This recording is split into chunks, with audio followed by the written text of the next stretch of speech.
residents, not out at all, not in it at all, but other sundry counties and further away.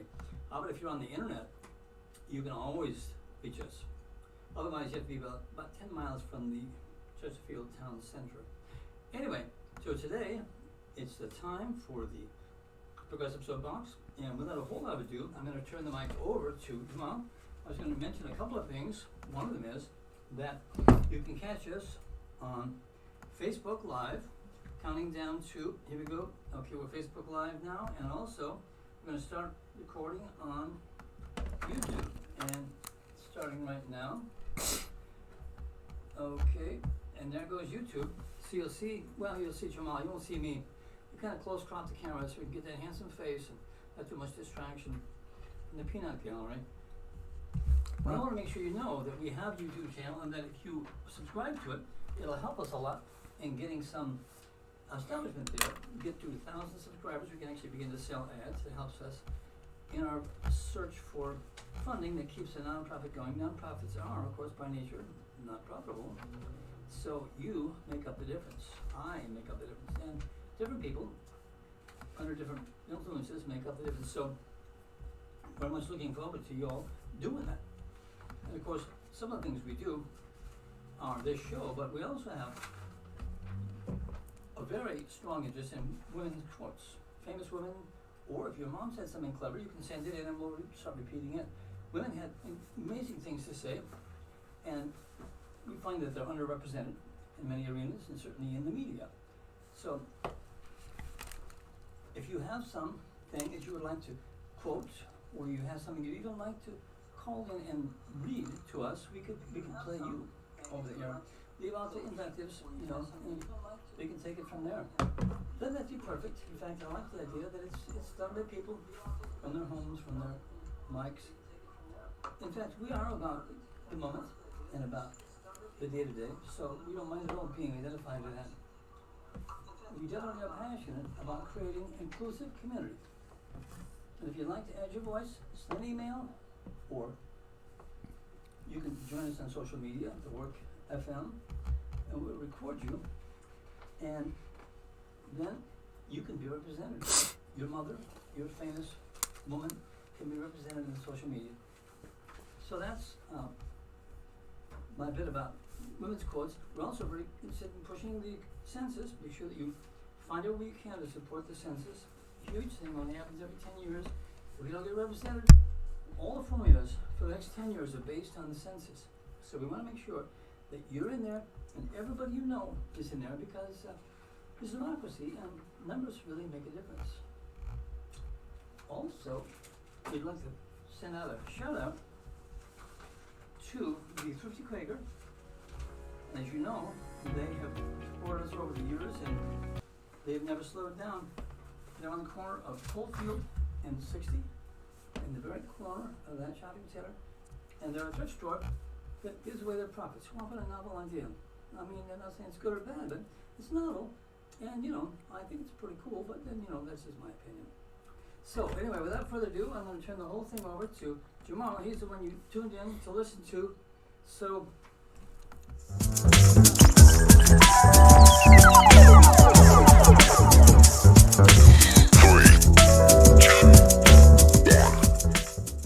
This is Jamarl Thomas. I am the host of the Progressive Soapbox Radio Hour. I hope you guys are doing all right on your drive home in this radio hour. It's a little wet here, not necessarily cold, but wherever you are, I hope you've had an amazing, awesome day as we head into the holiday season. This holiday season is not just going to be a holiday season for those of us who are political addicts, who pay attention to what takes place in regards to the political space. There are several things that are taking place. One has to do with an election that is taking place in the standpoint of the UK, meaning within 2 days, there is going to be an election in the UK, and there will be a determination on who is going to lead that country through Brexit. Brexit. What does Brexit mean? We are 3 years out, and to this day, we still have no idea what Brexit means. Strangely enough, though, you have two main parties, the Labour Party and Conservative Party. Boris Johnson has been screaming about Brexit from early on, and he is now prime minister. He's now going to try to take the opportunity to effect whatever he's considering to be Brexit, the overwhelming majority of which is just Theresa May's deal. But nevertheless, Brexit nonetheless. He went, he got a few changes, he came out, said he was going to try to deliver Brexit. He failed on trying to deliver Brexit. He understood that more likely than not, he would need an election, and here we are at a snap election. The parties did not want to give him that election because they didn't believe him. He is considered to be a flagrant dishonesty broker, and so he wasn't necessarily believed on that front, and they closed the door in order to force him to close this notion of dragging the country out and a helter-skelter Brexit before getting those assurances, before allowing an election. Labour didn't want an election because Labour knew. They knew that ultimately they were going to have a hard time in an election. Now, Labour has gained a little bit in the polling. They've jumped up. But when we're saying gain, we're talking about leads of like 10 points or more. Ultimately, they're going into a contest where they're considered to be greatly disadvantaged. But that doesn't necessarily mean that it will turn out exactly the way the polling says it will turn out. What I will put to you is this. This is ultimately a contest between Brexit and whether you want to leave and the party that you believe will best and most likely affect the will of the referendum and protection of the NHS. Now, those seem like drastically different things, which makes this a drastically difficult choice. And what you find are people who were Labour supporters, out and out, that voted for the referendum, that wanted to leave, are very crossed at Labour because Labour, who said they were going to agree with the terms of the referendum, ultimately ended up being a de facto Remain party. And I am somebody who is a Jeremy Corbyn supporter, and I have to be honest, I believe he's been extremely weak on this issue. Labour's position does not entirely make sense, and this is an albatross that they have to wear. There's a reason that Jeremy Corbyn is not running into the election screaming Brexit. He's running into the election screaming NHS. Now, catch here is he's not wrong for saying that Bojo is going to rip apart the NHS. Bojo is selling you a bill of goods, and I'm saying this as somebody who lives in America and sees what healthcare insurance companies do to the people in this country. We make billions in profit every year. Billions and billions of dollars go into the healthcare industry and go into ads and keeping the healthcare industry the way it is, where they can essentially rip off Americans to the tune of twice as much as the rest of the world pays. And that is not for better service, and that is not because Americans use it more. It's just because they can take advantage.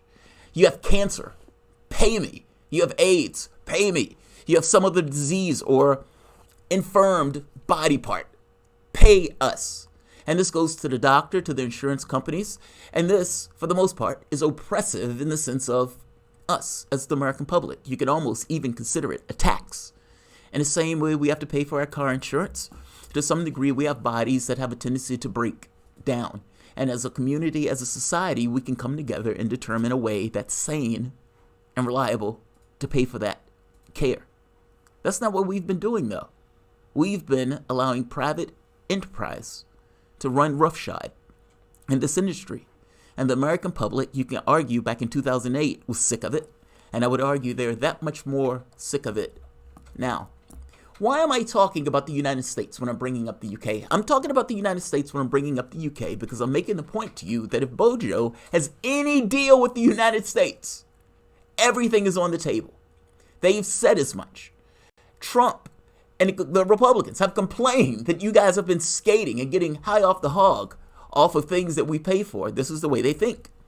Now, if you are taking into a negotiation with the United States and you're going to be in a submissive position in that negotiation with the United States, what I would guarantee to you is that your NHS is on the table. It doesn't have to be in one fell swoop. Meaning Bojo doesn't have to go to try to take out the NHS, or Trump or whoever doesn't have to try to take out the NHS in one swoop. That would be like taking out Social Security in one swoop. You will be penalized magnificently for doing so. But weaken it? Yes. Allow people to make magnificent profits off of it? Yes. And just because it's free at the point of service doesn't necessarily mean that you are not being raped behind the scenes in regards to the amount that you are paying to keep that NHS running. It is vitally important. When those documents come up showing that the negotiations has taken into account the NHS, you should be aware of that. It's not Corbyn throwing up dust, even though he is hanging on to it with a prayer. Two things can be true at once. It is true that Bojo has been pushing for this notion of Brexit. It is true that the Brexit Party has been losing steam because, for all intents and purposes, Bojo is trying to say, look, I'm going to be the guy that gets you out. And that people believe him. If they don't believe him for anything else, they believe him for that. In a referendum that said they wanted to leave. And they haven't left, and have been frustrated entirely along the way. It is also true that in any negotiation, the NHS will be up for grabs.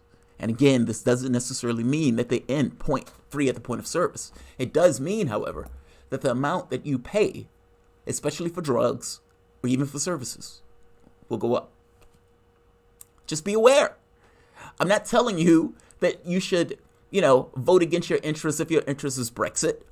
I'm just making the point to you that there are plenty of Labour voters out there that are very cross to Jeremy Corbyn and that are going to be willing to vote for another party. And I'm making the point to you that that does come along with certain consequences. Just be aware. It's not that I love Jeremy Corbyn's Brexit position. I think that position is utterly folly. You have a bunch of people who are ultimately Remainers who are supposedly going to go to the EU for a third time and come up with a deal for that third time, getting some kind of changes with that deal, bringing it back home, and then putting it up to a referendum where the Labour Party would say, do you want to stay or do you want our deal? Which one do you want? The leader of the opposition, supposedly the guy who's running the party, will abstain from a vote, at the very least articulating his choice, meaning he's not even going to support his own deal. Do you remember what it looked like when Democrats pushed for Obamacare, got Obamacare passed, and then turned tail from supporting and backing Obamacare? What was the feeling with that? What did that look like? If I'm not mistaken, this is the Tea Party, the rise of the Tea Party. Well, what did that look like? You came up with a deal and you don't even back your own deal. It looks as if you don't back your own deal. This looks bad. I'm just saying the position of Labour on this looks bad. By the same token, across from that is a position on the NHS that looks bad from the standpoint of what the Tories are carrying with this. Both parties are trying their hardest to make this about their issue. Meaning Bojo wants this to be about Brexit. Corbyn wants to be this to be about NHS and what happens either after Brexit or remaining in the EU. Personally, I think ignoring the referendum is betrayal. Personally, I think this is a hard way to go for a Labour position. But personally, I also look at the NHS as a marvel. It is the number one healthcare system in the world. And you should fight and defend that healthcare system tooth and nail. And I'm saying this from your darker brother, United States, that has the opposite of what you guys have. It is not a small thing for the NHS to be chipped away. And with Bojo in office, it will be chipped away, especially being in the submissive position that you're currently in and that will be going through after Brexit. This is WRWK 93.9 FM, The Work. I want to thank all of you for joining us today, and we will be back momentarily.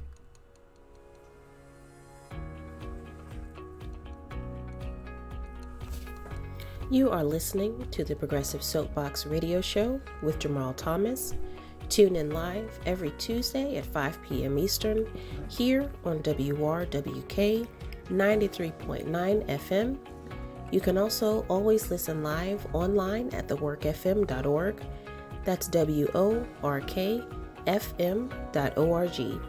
Check out the website and click on the link that says Listen Now.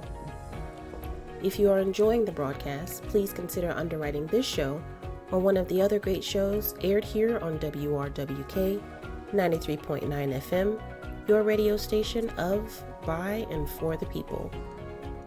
Jamarl will be taking calls during the last 20 minutes of the show, so please call in to share your thoughts and questions at 6:40 p.m. The number for WRWK is 804-464-1089. And again, the So, guys, I want to thank you for joining me. This is WRWK 93.9 FM, The Work. There are several people who assist and help with this. I'm on it. One of these groups are Thrifty Quaker. For the most part, this is a non-profit. This support is brought to you by you. Ron can help me out with this. He has the papers and the golden mic. Indeed I do. Yes. That's a sexy mic there, Ron. You guys can't see this, but Ron has this. Nobody else has a gold mic. I'm jealous of that golden mic. Gold outside it should suggest that inside there's no gold whatsoever. But it works. Yes, it does work. So Highly sensitive mic. So Thrifty Quaker. Mm-hmm. It's a thrift store on the corner of Coldfield and 60, and they've been around for a long time, and they're actually an offshoot or a subsidiary or whatever of the Friends.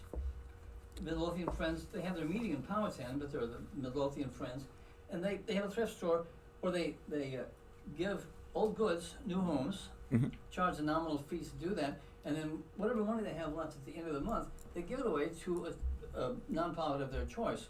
We've received it a couple of times. Excellent. We're very grateful for it, and we love them mostly because we love the model of community that they represent. But they're all kind of it's a cooperative model, yes. and people bring together their excesses and their needs, and they have a community from it. I got to be honest. I've been stuck in this situation of trying to think about orientation as society, because ultimately, we've been stuck in this thing of the power is going somewhere. Like whether you're talking about private enterprise, whether you're talking about church, whether you're talking about a king, whether you're talking about government, ultimately you're talking about a power center having a certain distribution of force that they can use on the various communities. And you try to get to this thing of how do you get rid of corruption out of that process? Is the issue that there are power centers in the first place and eliminating those things? Public cooperative. Like if you think of a power company, think of California, the wildfires in California. Okay. If that place wasn't trying to get profit, but instead was looking for the best interests of the community, would it have done due diligence with the lines, with the power lines and those type of things? I would even argue, should those power lines be going underground in order to avoid these type of fires in the first place, especially if you're in an area that has high fires? Now, if you were a company that was looking to maximize profit in any particular way, you would say, yes, screw that. We're going to keep things the way they are because it affects our bottom line, as opposed to a public cooperative of sorts where they have different incentives in the model. They could be half solar by this time with a distributed system of electrical supply. They already have. They have tremendous power in that area. Plus, they're very progressive. Of course, Virginia's held back by Dominion. Dominion power, right? A monopoly that can be given campaign donations. Think about that. Yes, they can. When somebody told me that, I couldn't believe it. I said, "Wait a minute, they're a monopoly and they can get campaign donations." Yeah, this is not Venezuela. No, this is Virginia. That's extraordinary. Yes, and you combine that with all the other odd things that happen in this state that nobody wants to talk about. But let me get on that subject. We have a show on Sunday, 3 hours. It talks about, in Virginia Voices by Jay Tubb, talks about all the things that don't happen when they should and happen when they shouldn't. There's a lot with money and silent money nobody wants to talk about, has a huge sway. Right now, the city of Richmond has a similar power thing going on, once again, by a company that has too much money, and maybe it's close to tilt the set of values. It's funny to me, in Richmond, they're spending hundreds, probably thousands of staff hours trying to figure out how to set up a stadium. They've already passed over and given up on schools. Yeah. Schools aren't important, but a stadium is. This is a statement. This says something about our values, our leadership at the city values. level. That's a values It's issue. a great deal. Yes, it's a great I mean, deal. and I don't mean this in a Tom Perez way. I mean this just as, look, like when you say should or shouldn't, it's like these guys do things that they shouldn't when they should. Well, to what standard? Like should or shouldn't depends upon some kind of standard that allows one thing to be should or shouldn't. I think we're looking at this and saying there are things that should be more important than that stadium. And those things are not being attended to. For AOC, perfect example. Do you remember when AOC came out? Amazon was shopping around almost like a Chinese wife being sold to the highest bidder. Like who's going to give us money to come, to come to this country and be so forth. Amazon, all billions of dollars zero taxes, zero federal dollars in taxes, and are shopping themselves around, sashaying around, who's going to buy us, who's going to give us money in order to come and land there. And it's like, why should anybody give you money to come and land there? You're trying to make cash in a business. So if you're trying to make cash in a business, why do you want us to give you cash to make cash? You're not going to give us anything. You didn't pay any taxes. No, I look at this, and AOC was like, oh, this is obnoxious. This is onerous. Nobody in their right mind should be getting. There should be a federal law to prevent states from giving companies money in order to sell. Because the thing is, from incentives, just based on incentives, a state may say, I want that company here because they have extra jobs and that brings extra, higher living standards and those type of things to particular areas. That may be an irrational thought. And another company, a state may say, well, I want them there. And then one state says, well, fine, I want you here so much, I'm going to give you a helicopter pad. And I'm going to give you $1 billion to do it. And I'm going to cut taxes. And in fact, I'm not even going to put taxes on you. I'm going to give you the taxes that the employees pay to this good state to you. Yep. They all of that stuff they offer. And in order offering all of that stuff, the next state ups the ante. And so what does Amazon do? All right, how bad do you want me? This guy's offering this guy's offering this. Why on earth does the federal government allow this bidding process where you're trying to give monies that the state needs, by the way, that the state needs to this company in order to settle down? If that company wants to settle down, have at it.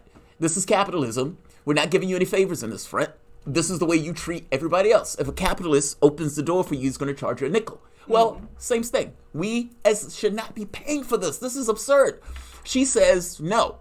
Amazon says, all right, fine, I'm angry at her, and then the people got angry at her. Oh, how dare you, AOC? How dare you speak up about this level of corruption like this? Amazon is going to move there anyway. Oh, are they? They're going to move there anyway. Yeah. They're still opening that office. They were going to move there anyway. Fact of the matter is, if Amazon wants to make its profit, Amazon needs to open stores, meaning it needs people to buy its product and work at its company.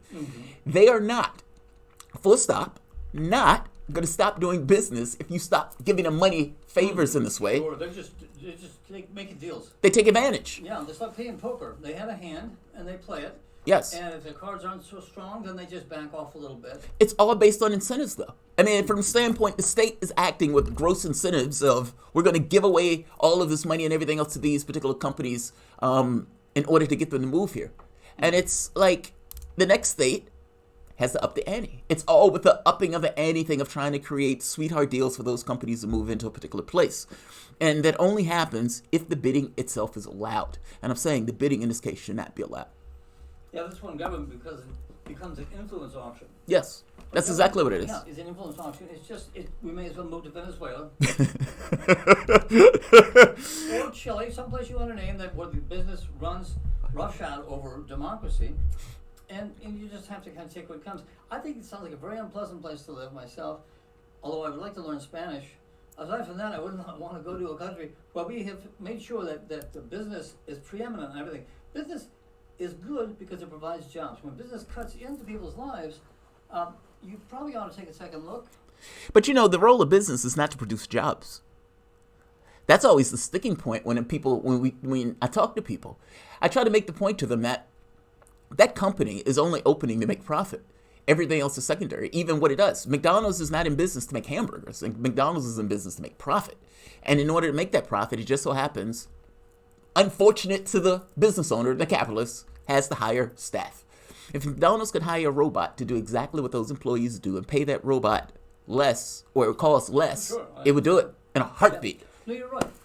I think it's interesting that corporations, if you go back in history, originally they were set up to do things that individuals couldn't do. The public need it. They need it, yeah, the public need it. We run more profit and progress, and I think it's to our detriment. We've all become, it kind of reminds me of that old story of Pinocchio. We all become a bunch of asses running around trying to find the thrills, these cheap thrills, that are unmoored from our actual collective progress. And we're at a saturation level on the planet where we cannot do that forever. Now, what's collective progress? Collective progress would be whatever it is that allows you to live on a planet that's finite and leave something behind for the kids. Yes. Now, is there anything in the universe, per se, that makes that necessary?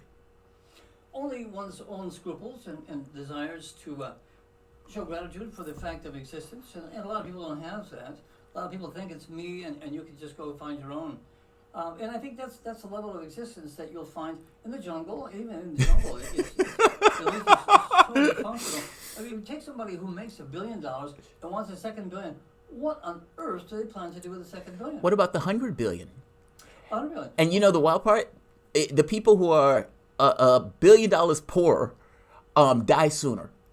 Like it's almost like a social pressure that exists, that all of us kind of orient ourselves around. We know there's inequities within the context of the society.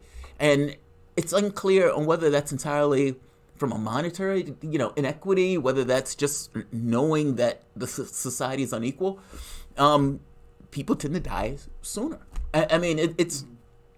Look, we tell people... let me say it this way. There's no purpose to existence from a corporeal point of view. Meaning, when we look at a reality standpoint, and it's just, as a human being, I'm not born with an instruction manual. Just kind of there. No. The only thing that I know is real is me. Everything else is a crapshoot, somewhere between 0 to 1, with the distribution being true or false. I pursue the world in those terms because it makes things a little bit clearer. We're in a game space, and God is within the context of action and consequence. Meaning that's the real toll, per se, and we as people can have a perspective on what happens, but ultimately nothing really cares, per se. That perspective is entirely with us.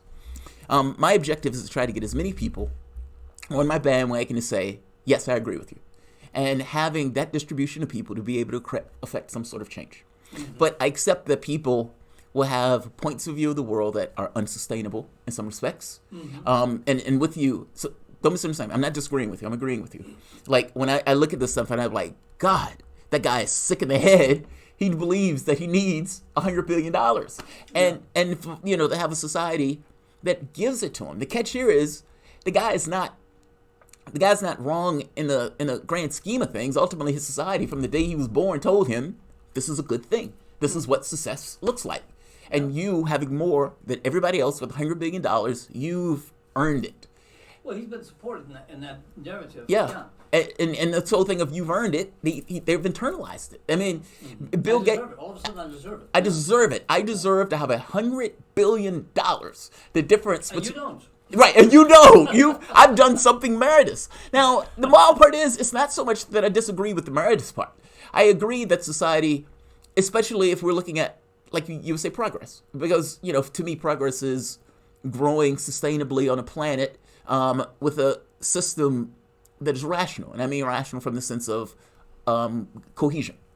Now, that's the way I look at it. I look at it, I would even go so far as to say the universe is a bias towards, some people would say love, I would say cooperation. Mm-hmm. Now, because you can't really build things by yourself. Meaning, for anything to even happen, you have to have some collective coming together in order to make that stuff work. Making synergy, yeah. Correct. Yeah. So I don't believe that this capitalistic model where it's dog eat dog is the highest form of evolution. It's not progress at all. No, I think I don't believe it. I think cooperation is more so of a thing. The catch is, when you're in a competitive system, you behave in turn because you're going to get eaten alive if you don't. Meaning, if both of us are in a situation where if you have a gun, well, there's a power disadvantage between you and I. Now I need to get a gun. Yeah. And then you ask the secondary question, well, what happens if everyone just walks around without guns? What's the difference between a society where everyone has a gun versus everyone doesn't have a gun? Profit in the gun maker's pocket. It is, but it's also fear. Oh, I'm sorry. Yes, is that true? I mean, it's this issue of fear. Really, it's what we're talking about. And it's somewhat of a social contract thing of, all right, I don't beat you up, you don't beat me up, and let's go about our way and try to live our life. But that's not how it ends, though. You're right. It's a jungle in the sense that if I don't have my needs met, I'm going to get cold. I'm going to be hungry. I'm not going to have food to eat. I'm not going to be able to put food in my wife's or kid's belly. My direct needs, and direct needs is not, it's not it's not frivolous at all. If you're living out on the street, that's not a happy way to be. Yeah. If you have a house note that you can't pay, if you are ill and you can't, you have people hounding you about medical bills, that's not a happy. That's not an easy life. Those things are impinging upon your thoughts constantly. Yeah, you're going to be a pain in someone's butt. Yes. Get your needs met. You can't get your needs met. And so you're stuck in this dog-eat-dog world of, I got to get this job, I got to get this raise, I got to get this or that. And all of those things are in a competitive edge with someone else. And that goes from the level of me and my job, or me at, even from the standpoint of the politics of it all. Like, you were always at a situation where our needs are at threat.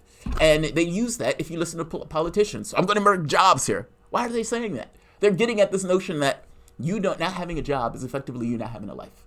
And so they use this notion of jobs from the standpoint of security in order to screw with people in regards to the way they think about things. All of these things are threats. When Fox News are like, the terrorists are coming in from Mexico, they're saying that, put people in a fear mindset. The Russians are going to get the election. They're saying that to put people in a fear mindset. Whether you're talking about the Russians or whether you're talking about the immigrants, ultimately you're talking about somebody else somewhere coming to get us. Mm-hmm. Like, this stuff, I guess my point is, the capitalism thing is the same way. Ultimately, you are constantly under threat, and it goes beyond threat. It even goes to status. Because, it's having $100 billion is also a status symbol. It's not just having their needs met. Bill Gates having $100 billion gets a certain degree of attention for just having $100 billion. And if you're a billionaire, you can jump into our political process and elections on a whim. You don't even have to have the legwork. You just pay for the legwork. We need a change of this. Like, I don't find this to be a beneficial system overall. I mean, look at our politics. It always escalates. You have Republicans who go in and say, we're not going to support Obama. It doesn't matter what he does. Doesn't matter what he does. He could tell you have a nice tie and you say, screw him. Yep. It doesn't matter. They were very clear on that. Yep. Newt Gingrich, all these guys were at that meeting on the day Obama got elected, saying we will be unanimous in our animus against him. Democrats or Republicans get in. They even go so far as to not give him a Supreme Court pick. Mm-hmm. Like, this is competition at a level. Again, it evolves. It never stays where it is.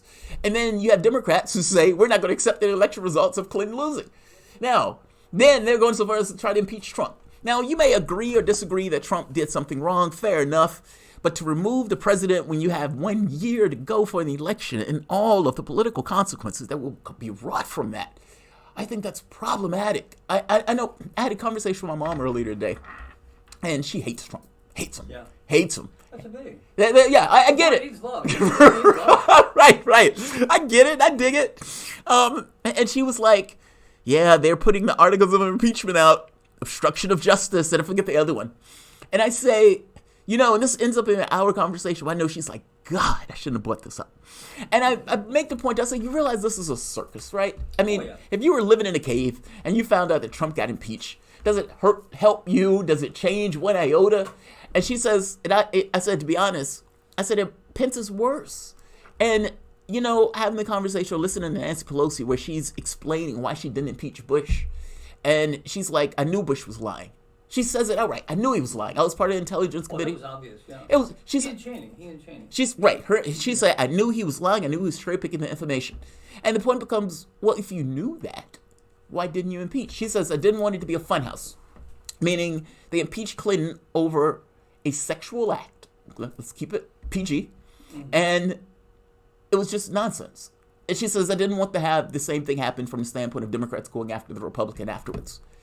And I found that answer so horrendous. I mean, Nancy Pelosi, for all intents and purposes, what she's saying is 1 million dead Iraqis, literally 1 million dead Iraqis, torture, having a gulag that is outside of our laws, off the coast of this country, having black sites all across the United States, having mass surveillance, complete shredding of articles of our Constitution protecting search and seizure, and torture, admits to torture. Not to mention 4,000 dead Americans and $7 trillion spent. And Pelosi looks at this and says, yeah, this will be divisive. And Obama goes in and says, I'm looking forward, I'm not looking back.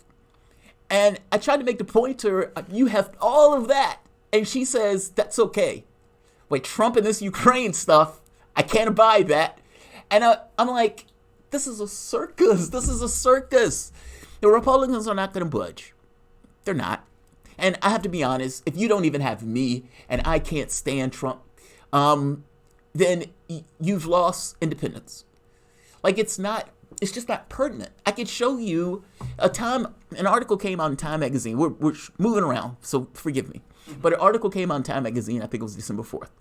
And it went into Sunderland. Sunderland gave that testimony, and I distinctly remember I was sitting at the doctor's office that day, and I was watching MSNBC, CNN, and Fox. And I remember CNN came out and was like, we got him. That was essentially the tone. We got him. And MSNBC comes out with that tone. We got him. Sunderland gives up the president. And they make the point that Sunderland amended his testimony beforehand. Sunderland kind of made the point that this didn't happen. And then he amended the testimony and said, yeah, Trump's guilty. For all intents and purposes, Trump did it. That's what the testimony. Trump, yeah. Right, but Trump did it. So what they didn't entirely go into was when he got eviscerated later on by the Republican, where he said, well, I presumed that the president wanted this. And they made the point, like, what do you mean presumed? Your presumption is not the same thing as a direct demand, which is the way CNN and MSNBC was treating the behavior, like as if Trump demanded this. And it gets shredded today in Time magazine, where Time magazine shows the person who he was talking to, and that person who he was talking to said, this didn't happen. He said, I'm watching the impeachment hearings, and I know these people. I've spoken to these people. This didn't happen. Now, this, for all intents and purposes, doesn't really matter.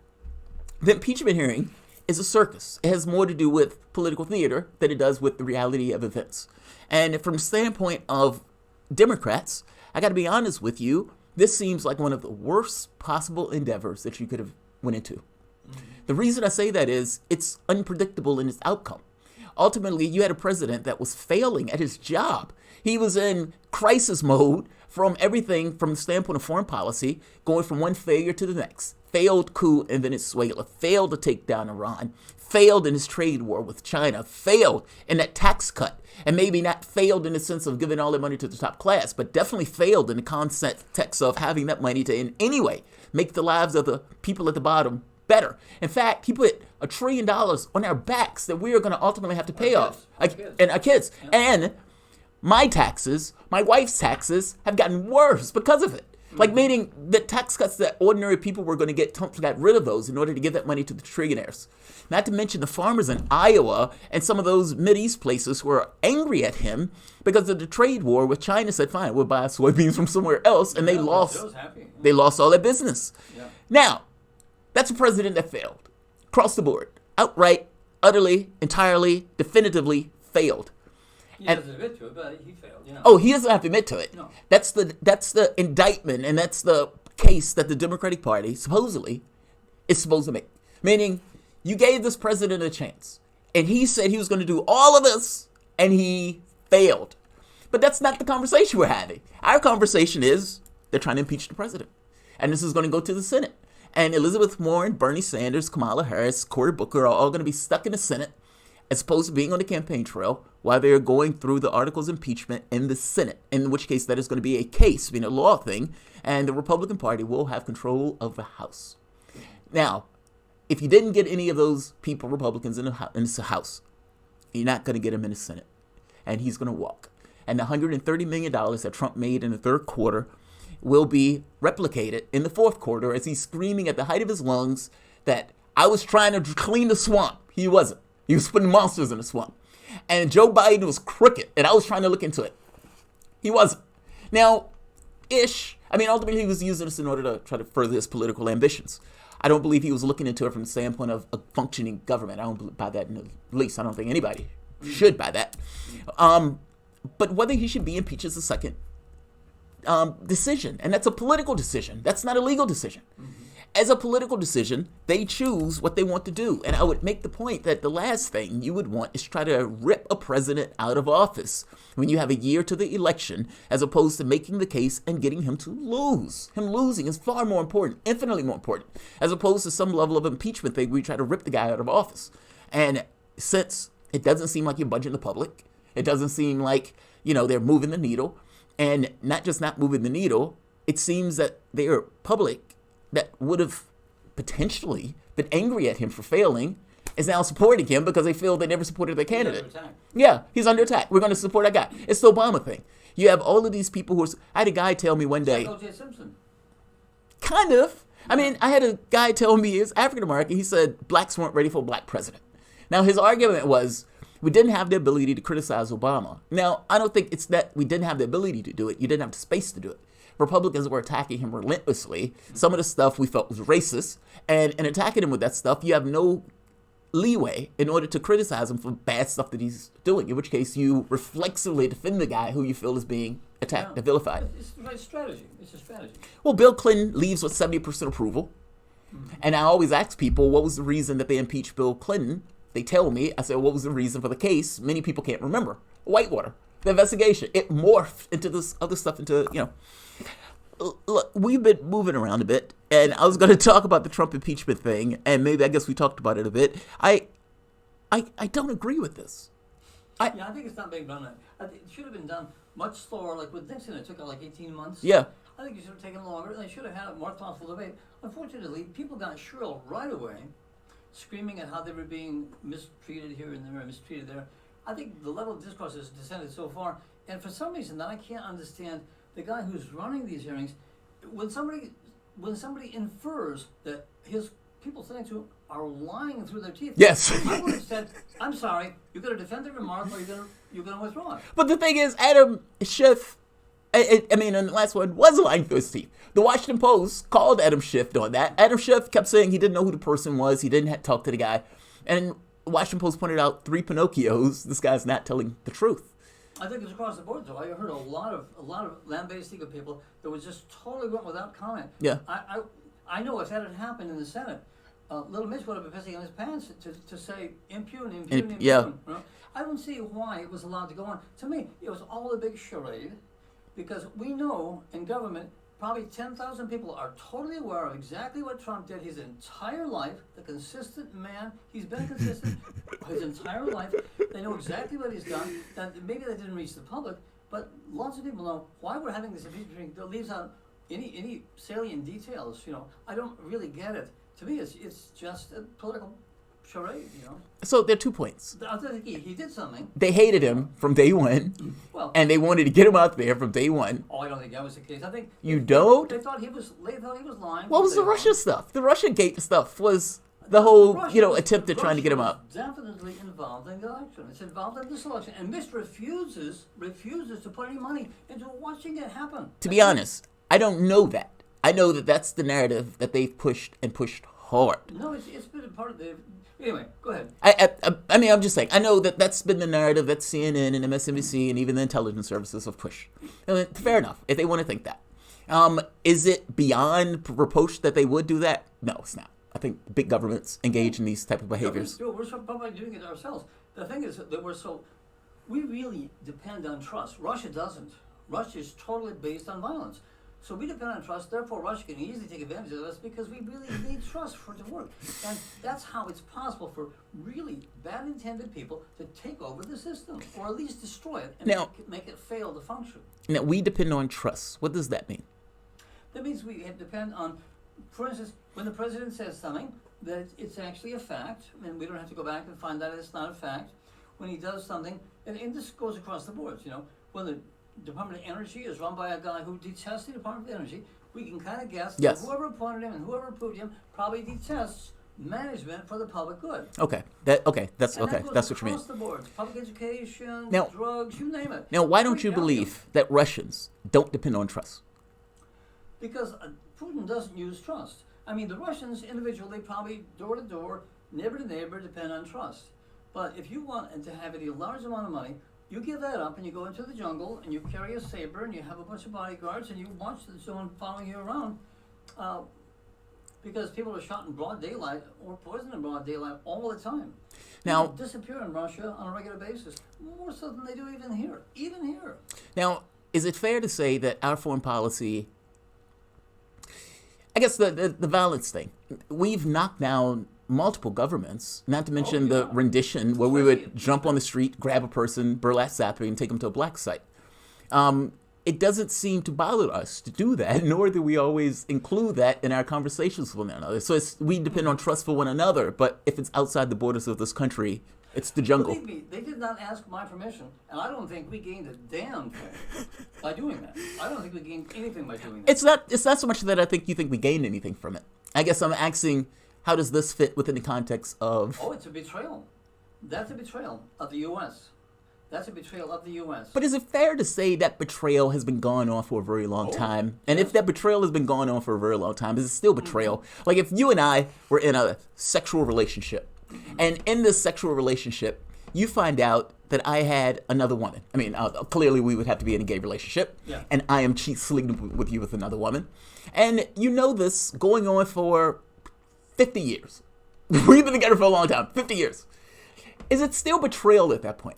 Like, at which like, if it happens for a very long time, and you turn a blind eye, you're like, I know that prick is messing around on me with another woman, but this goes on for like 50 years. At which point does it not become a betrayal?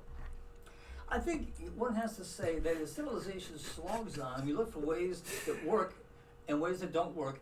We realize that people like Clinton, people like Cheney, who find it easy and profitable to betray folks, will continue to do it. And it will be stumbling over them because we want society to work. And this will be going on for time immemorial. No, right there. Yes. Yeah. That I agree. 1,000% agree.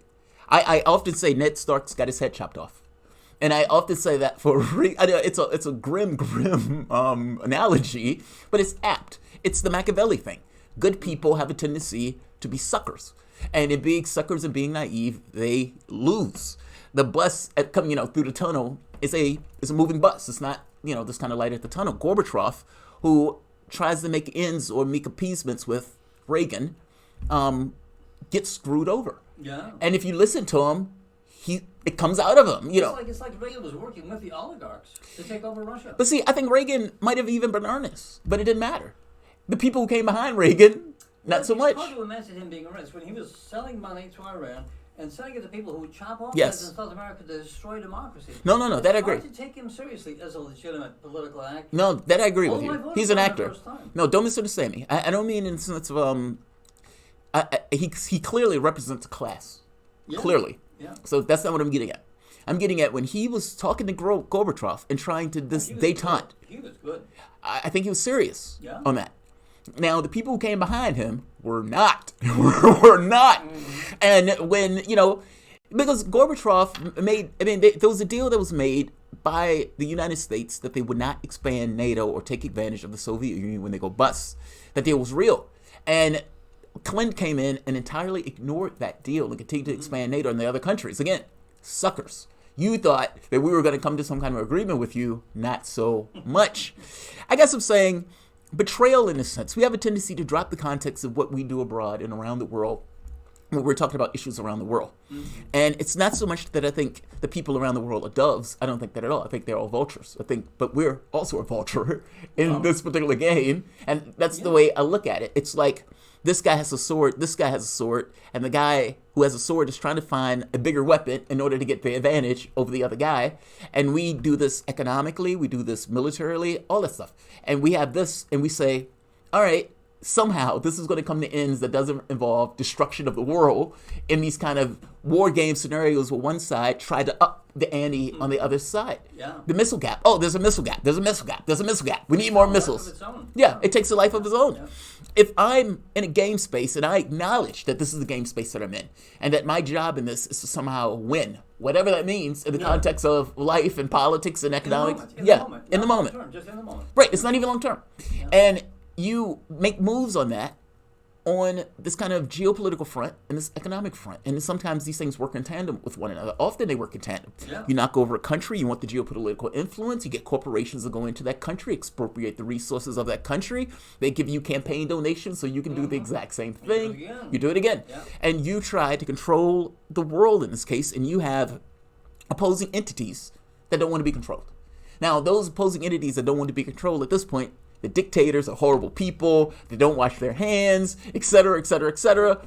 And you know what? They may be those things. To me, I don't care. It's none of my business. Every country has their struggle. And it's not for us to impose our will. Afghanistan files. Have you seen? You know what? Let's do a break. And we can talk about this on the flip side of this. Well, you got to get something to play. Yes. So I'm going to and it's not really something to play. It's more so, it's something we can discuss. It's called the Afghanistan Files. I don't know if you've seen this. This is a massive bombshell released by the Washington Post. And it basically boils down to over multiple presidents, Bush, Obama, and Trump, all have been lying through their teeth about Afghanistan. Lying, intentionally so. Makes sense to me. Lying, flagrantly lying. Talking about the money that we spent there, how it was wasted, how this stuff was just issues of corruption, and how they would tell the public the exact opposite of what was taking place in Afghanistan. There had to be a reason why it's gone on endlessly. 18 with years. No effect. Yeah. And they were talking about the opium trade being the main and only trade, how you couldn't get a real reporting out of it because all of the presidents kept monkeying around and cherry picking the evidence. How Rumsfeld, there was a part where Rumsfeld comes out and begs for help because he says we can't leave this country if it's not stable, and that they had no way of stabilizing the country. Some people wanted democracy, some people wanted to fight for women's rights, some other people wanted to use that as a geopolitical point to exert power in other governments that they didn't particularly like, and all the while telling the public, we're making progress. Whatever, yeah, it's like Nixon all over again. Yeah, yes, they even referenced the Pentagon Papers in the bombshell because it's that much of a bombshell. And the media is treating it like, oh my God, they were lying to us. And I'm like, you're the media! That's your job! To find out that they're lying to you because they have every incentive in the world to lie to you. It's aggravating. It's a political norm. Yeah. Well, Trump comes out and says, I want to leave. How do we not reflect and reassess us being there? Like, we shouldn't have been there in the first place. It's one thing if you take a police action and say, okay, we're going to go to bin Laden, but they didn't do that. Their response was, we're going to reshape the Middle East under this kind of neocon dream. And then you have multiple presidents, be it Democrat or Republican, coming in, essentially fulfilling that particular obligation. They have lied flagrantly, and all of it comes out, and it is an amazing read. And by the way, I'll get a copy.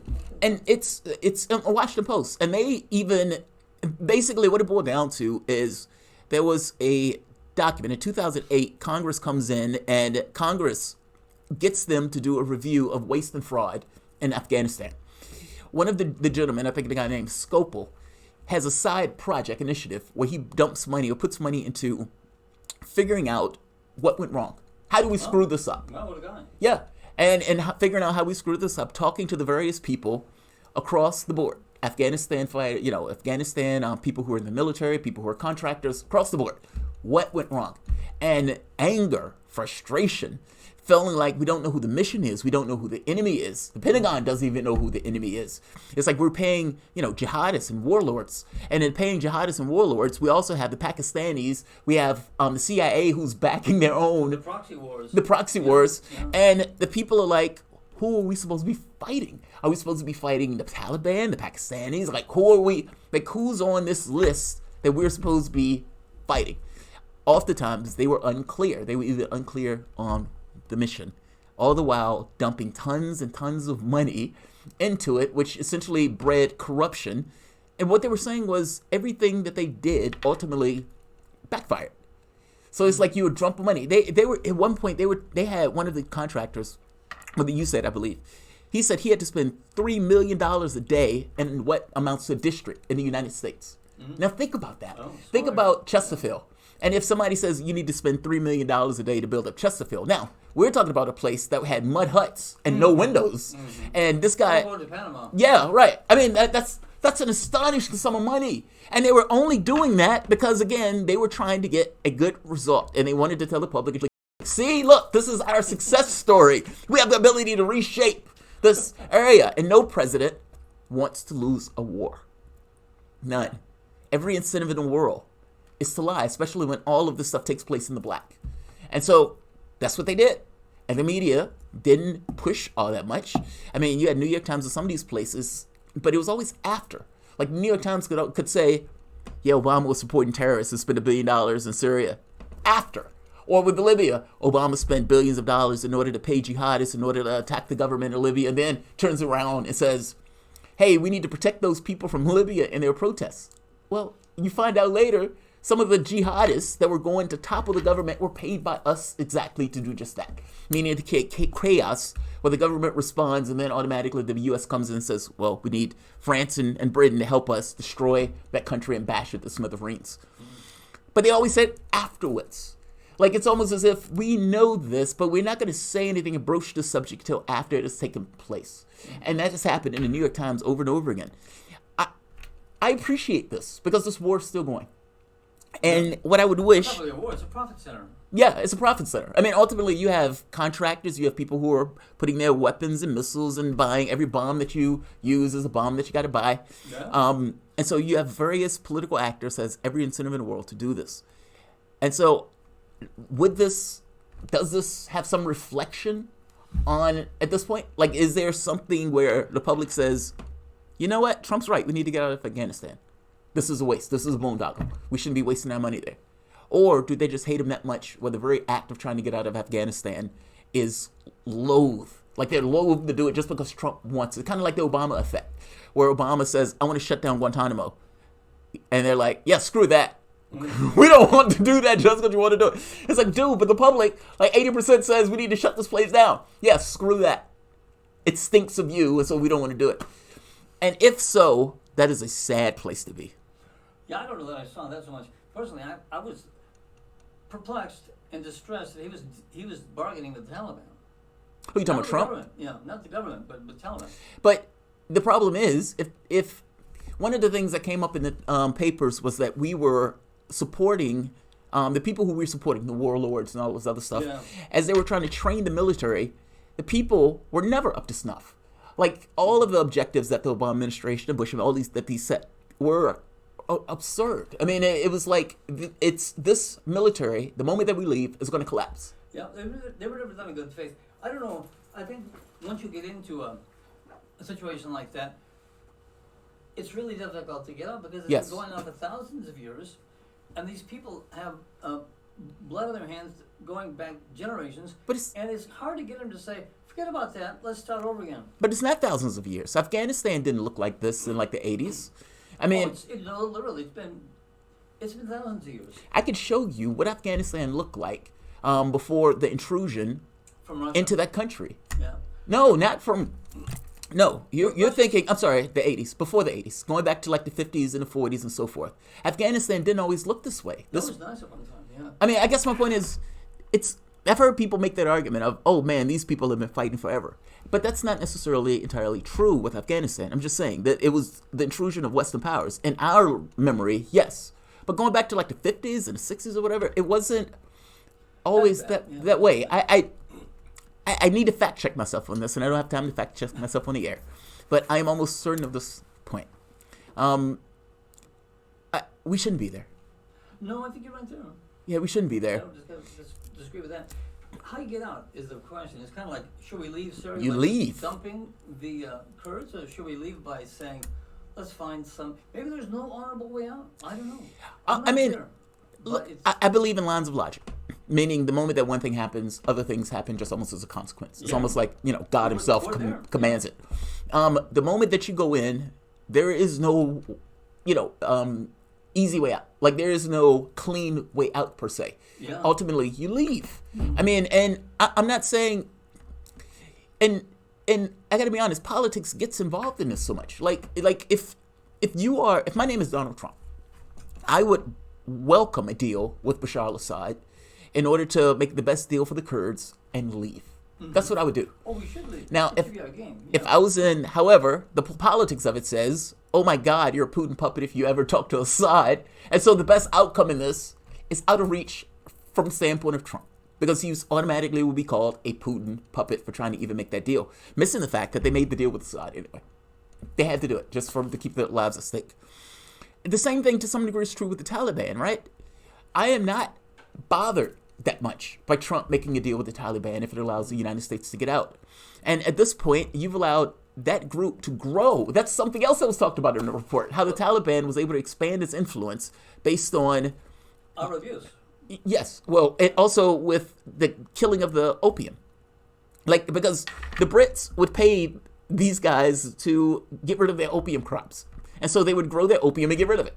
The U.S. just got rid of it and didn't pay, which pissed them off, which they went to help the quote-unquote freedom fighters in this mix in order to get rid of the West. Isn't that amazing?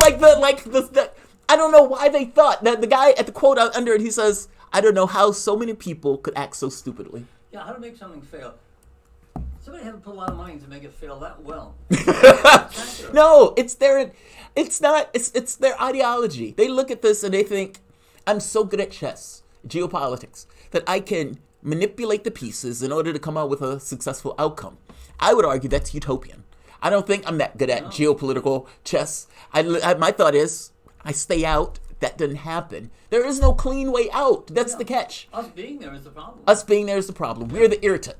And so now it's like, all right, how do we leave in this in some way that looks sane and whole? And what do we leave them like? Meaning, they tried to impose a U.S.-style democracy in Afghanistan, and they were propping it up with all sorts of money and military and all of this stuff, and that's a bred corruption. Mm-hmm. I mean, the papers are damning. As a explaining like what took place, because these people never thought that this information would go public, and they were fighting in court for the last 3 years to keep it out. We should publish that on the website. I want to throw in that you're hearing this exciting debate on WRWK LPFM 93.9, The Work FM, on Facebook, theworkfm.org, on the internet. We serve Chesterfield, Enrico, Wispegoosen, and Hanover, and parts of Afghanistan. If they're tuned into the That's a whole lot. I think they would like to say a few things on their behalf. I hear them. I hear echoes of them saying, "Just leave us alone. We'll figure it out. We were doing all right before we got here." All countries have their struggles. All.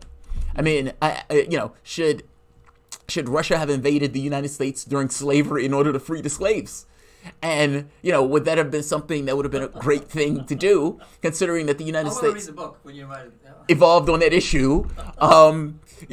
Like all countries have their issues. And if those countries are not propped up by some outside force, the forces within those countries eventually erode whatever that irritant is. This thing of, we strive... history, God, it's a Martin Luther King quote, but it bends towards fairness. The arc of history is long, but it bends towards fairness. That's not just for us. Justice. Yeah, towards justice. That's a human thing. That doesn't seem to be, that seems to be a human thing. This notion of inequities, unfairness, and just natural incentives. I don't like to be in this system that's unfair, and there's going to be some probability distribution that pushbacks against it. That seems to be a human process. Yeah. It's not just here. Things excite us and we do them, and the ones that don't excite us, we don't. We leave it. That's why we don't have good PTA, but we have a good war. All right, this is WRWK. We're at the hour, 93.9 FM, The Work. You are listening to the Progressive Soapbox Radio Show with Jamarl Thomas. Tune in live every Tuesday at 5 p.m. Eastern here on WRWK. You should read that. 93.9 that article FM. is amazing. You can also always listen live online at theworkfm.org. It was Washington Post. It was a big thing that they put out. WORKFM.org. Maybe a day or so ago. Check out the website and click on the link that says Listen Now. If you are enjoying the broadcast, please consider underwriting this show or one of the other great shows aired here on WRWK 93.9 FM. I would have been off schedule on this. We were talking about it, and so it kind of got ahead of us. But those files are amazing for anybody that is interested in looking over malfeasance, corruption, incompetence. I mean, the works. And all of that to the tune of 2,300 lives and $1 trillion.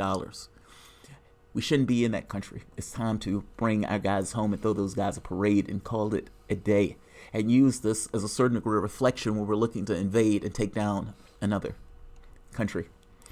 Jumping back into the United States for the moment, I want to talk about our current election situation. So, I've been very clear that the horse I'm riding in this particular election is Sanders, and there are all sorts of reasons why I ride that horse in that particular way, but mostly from the standpoint of all the candidates, I think he's authentic. And not just thinks he's authentic, the things that I want and things that I push for, this notion of pushing the country over to the left and keeping it there, putting a pin in it, almost as a hegemonic shift, something that I fervently agree with. The catch becomes, how does Sanders pull this off? He's going to have billions of dollars against him. He has an entire political establishment, meaning the Democratic Party, against him. He will have the entire Republican Party against him if he gets through the primaries. He's going to have the pharmaceutical companies against him. He's going to have the media, to some degree, against him. How on earth does Bernie Sanders pull this off? And even if he did pull this off and he got into office, how would he get what he wanted through legislation? I've argued for months now, maybe 4 or 5 months, that we are seeing a democratic civil war. Quiet at times, but it's there nonetheless if you listen to it very well. AOC coming out saying, I want Medicare for all and a Green New Deal. Tell me, AOC, how on earth are you going to get that with the dinosaurs that are in office? Now, the catch is you're not. So what does AOC say logically? We got to primary some folks. That's what we got to do. It's not that I want to do it. I think so-and-so is a nice person. But if that person is not going to toe my agenda, it is my job. It is what the people put me in here for, to get that person out of office. It's not about personalities. You could be really nice. You could sing extraordinarily well at the office parties. But we're not here for that.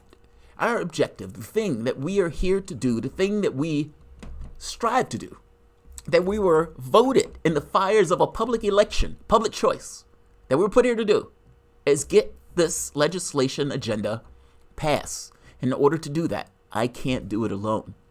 So AOC, Ilhan Omar, Rashid Tlaib, you have various groups that brazenly, openly, clearly, even to some degree, almost philosophically, are forced, we got to primary some folks. This goes further. The Democratic Party responds to this by saying that anybody that helps take out an incumbent will be sanctioned, meaning whatever business or service that helps in the taking out, helping a lefty take out one of our dinosaurs, you will undergo sanctions. Now, I've said it on more than one occasion that sanctions are an act of war, so right off the bat, you kind of see this kind of fracturing, this breaking of a hegemonic norm from the left, in the sense of lefties coming into their own. This also isn't magic. To some degree, this boils down to the incentives that are built within the context of this particular system. And when you have a hegemonic norm, meaning the Democratic establishment, third way Democrats, lose flagrantly, openly, out in the daylight, in the biggest election, probably of our generation, lose one of the most establishment candidates ever to wear the pantsuit, loses to an ogre, a reality show host, who on election day, 60% of the population said he was unqualified for the job. I seriously doubt that that number has changed, at the very least, potentially going up. But nevertheless, he won.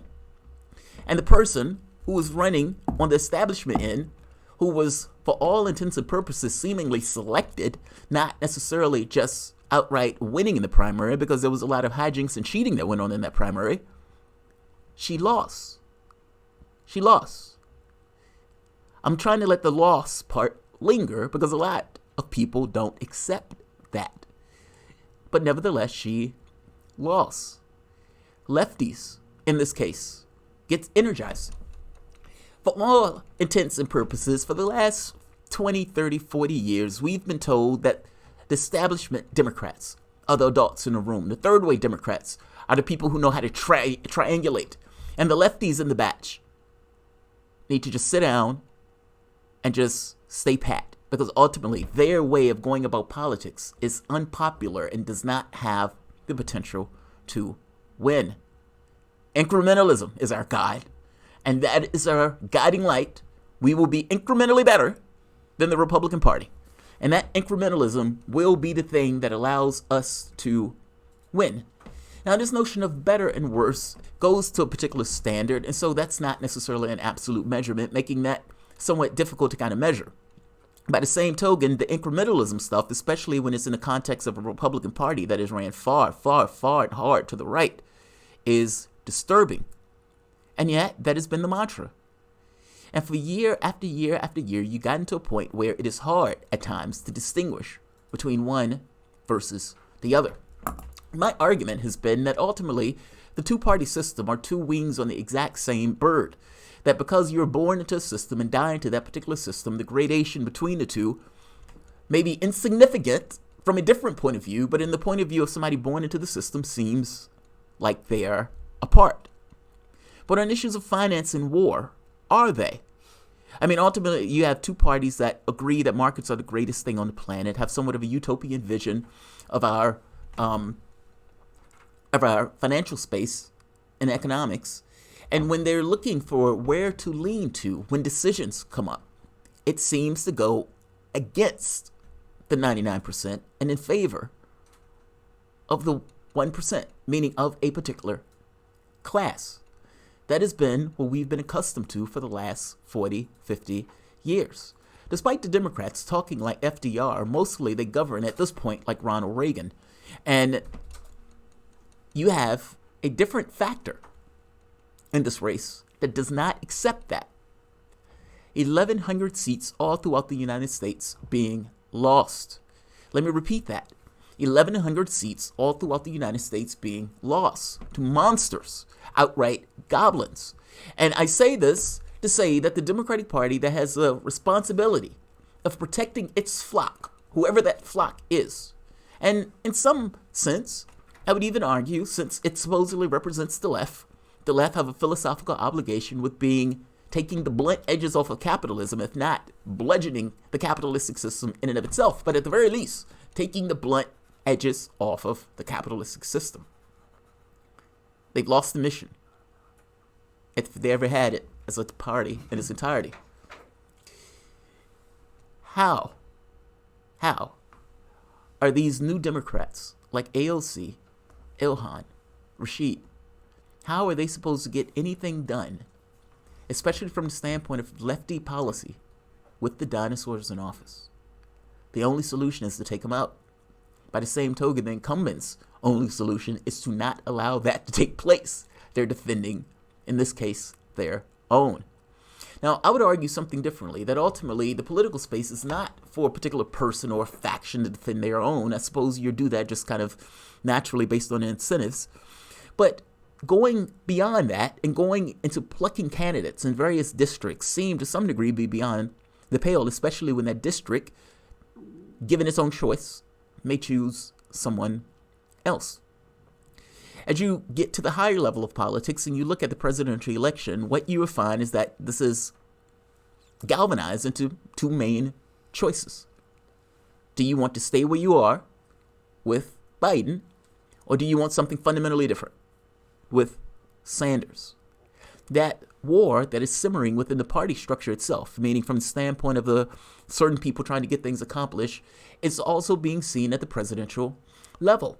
And other candidates who are trying to get their go at the crown, be it Pete Buttigieg, be it Elizabeth Warren, seem to have fallen short into third and fourth place, with the top 1 and 2 being Biden versus Sanders. This is how it should be, if I'm being honest. This is the showdown. This is the Neo trying to beat up Mr. Smith in order to exceed the Matrix. Now, I say that for a particular reason. This had to have happened. This had to happen. How could it not happen? The lefties in the room being angry that this other party, this other norm, lost and is now trying to make their pitch and take their run at the crown in this interregnum of sorts. This is a good process. It's something that needs to take place. And if I'm being honest with you, this is the first time I would argue of anybody's lifetime under my voice where there is a chance for something fundamentally different that go beyond this kind of class-based two-party, which is really one-party system. I use the term class because class matters in this context. When you have somebody like a Joe Biden or Pete Buttigieg or a Nancy Pelosi or Chuck Schumer, for that matter, many of the other candidates in the race, against somebody like Sanders. Well, Sanders has a different point of view of the world in its entirety, even from the standpoint of the people who he would lean towards. If you don't believe me, look at the reaction of the other Democrats when they think of and look at Sanders, especially him going up in the polls. DeVale gets into the room. Patrick gets into the race. Bloomberg, terrified of Sanders, gets into the race that he may actually win and that Joe Biden can't carry the burden. Obama coming out attacking Sanders in the left. And Clinton coming out attacking Sanders also, blaming, screaming bitterness that she lost and trying to find anybody else that she can accuse of doing so. My only point, and maybe not my only point, I suppose I tried to make a few, but to boil it down, right now, the Democratic Party and the Republican Party represent a class. That class, meaning the two-party structure, is based on cash.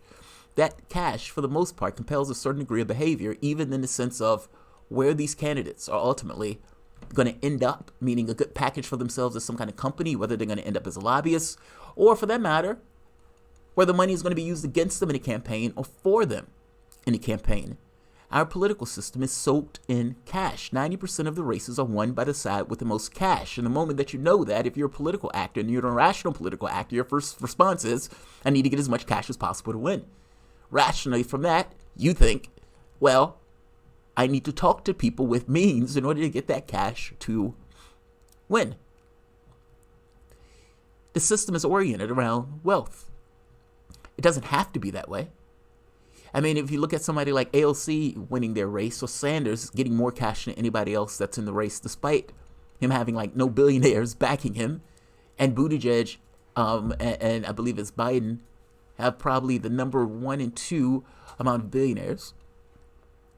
He's showing you that it's possible to have a different orientation in regards to politics. And that different orientation is going up against the current orientation that is currently installed within the context of the Democratic Party, but will also be going up against its installation in the Republican Party. It's not that I think it's easy, per se. It's that I'm making the point that it could be different, and you're being shown a different point of view of the world in regards to running a political campaign. Either way, what this ultimately boils down to is that we have a race that's going on, presidential race, and you have points of view that are functioning within the primary that may change. And I would argue that it needs to change. We need to have a shift. And like I said earlier, it's kind of like Neo trying to get through Mr. Smith. Just because it's difficult, it's not impossible. You're seeing a different way of running a campaign. And this is not just a different way of running a campaign, also a different point of view of the world entirety. This is WRWK 93.9 FM, The Work.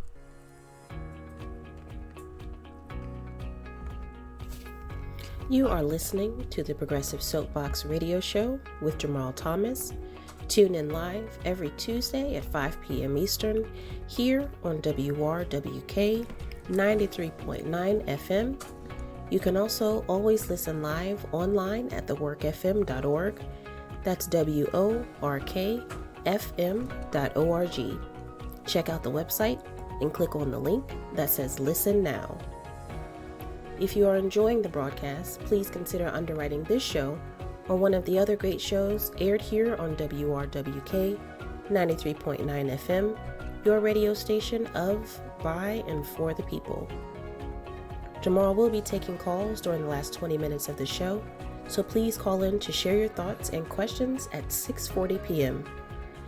The number for WRWK is 804-464-1089.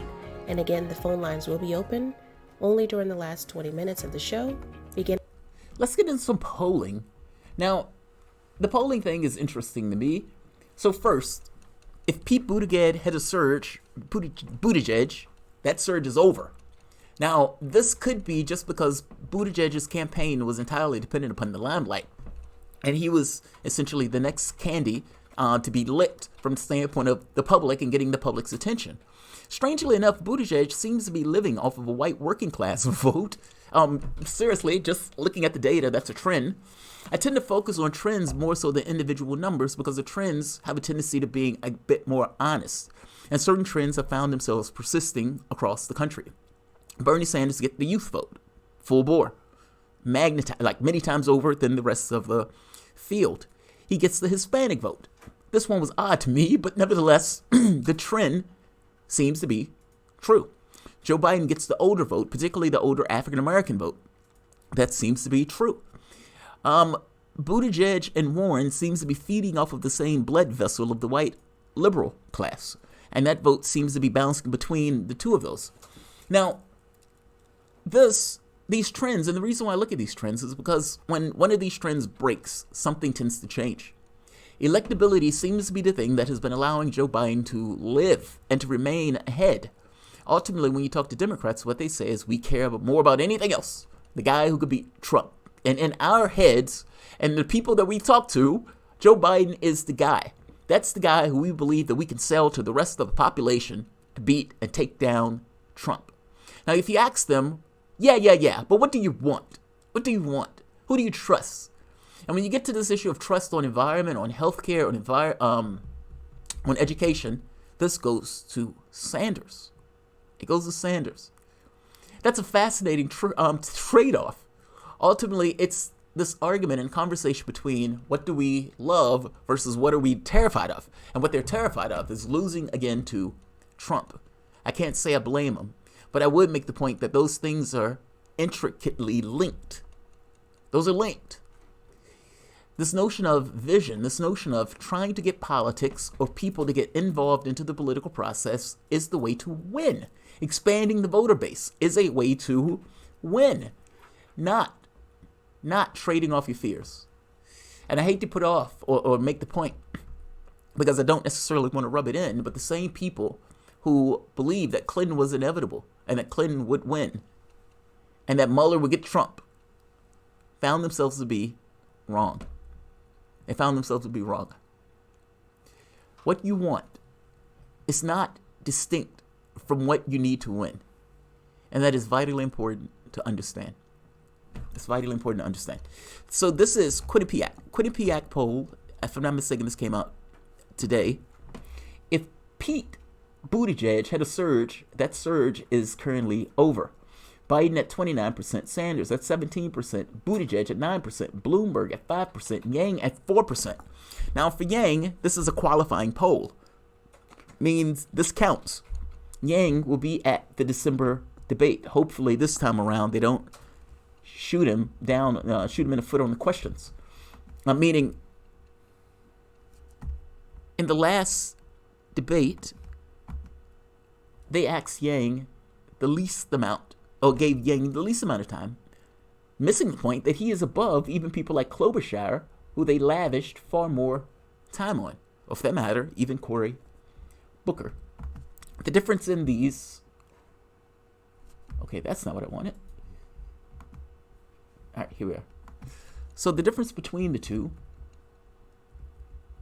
in the last poll, Biden has jumped 5 in this poll. Sanders has gone up 4 in this poll. The surge continues. Warren has gone up 1. She's stabilized. Her trend line has been collapsing tremendously. And poll after poll after poll, she has been collapsing. She's falling into the number 3rd spot from the Real Clear Politics average. And when you look at how she's fared, ultimately she collapsed with her rollout of the Medicare for All plan that was not, in fact, Medicare for All. It was, for all intents and purposes, Pete's plan. The dishonesty in that got her into trouble, and she collapsed. Buttigieg, his time in the spotlight has not gone well. He's down 7 points in the Quinnipiac poll. That is brutal. That is brutal. Now, the thing to let's go to the next one while we're talking about polls. This one. This is Monmouth poll. This came out a couple of days ago. Biden 26%, up 3. Sanders 21%, modest +1. Warren down 6 in this poll, 17%. That trend again continues. This is just a trend line at this point. Buttigieg -1. Again, whatever surge he had is non-existent. And the billionaire that bought his way into the race, Bloomberg, magically is at 5% on name recognition alone. This is the Morning Consult right here. Joe Biden, 30%. Bernie Sanders, 22%. Now, Morning Consult is a really good poll. They have like 5,000 people who respond to this poll. And they tend to be pretty good on this. Warren at 16%. Mayor Pete Buttigieg at 9%. A distant fourth. Again, I make the argument that the contest has evolved into ultimately Biden versus Sanders. Here's another one.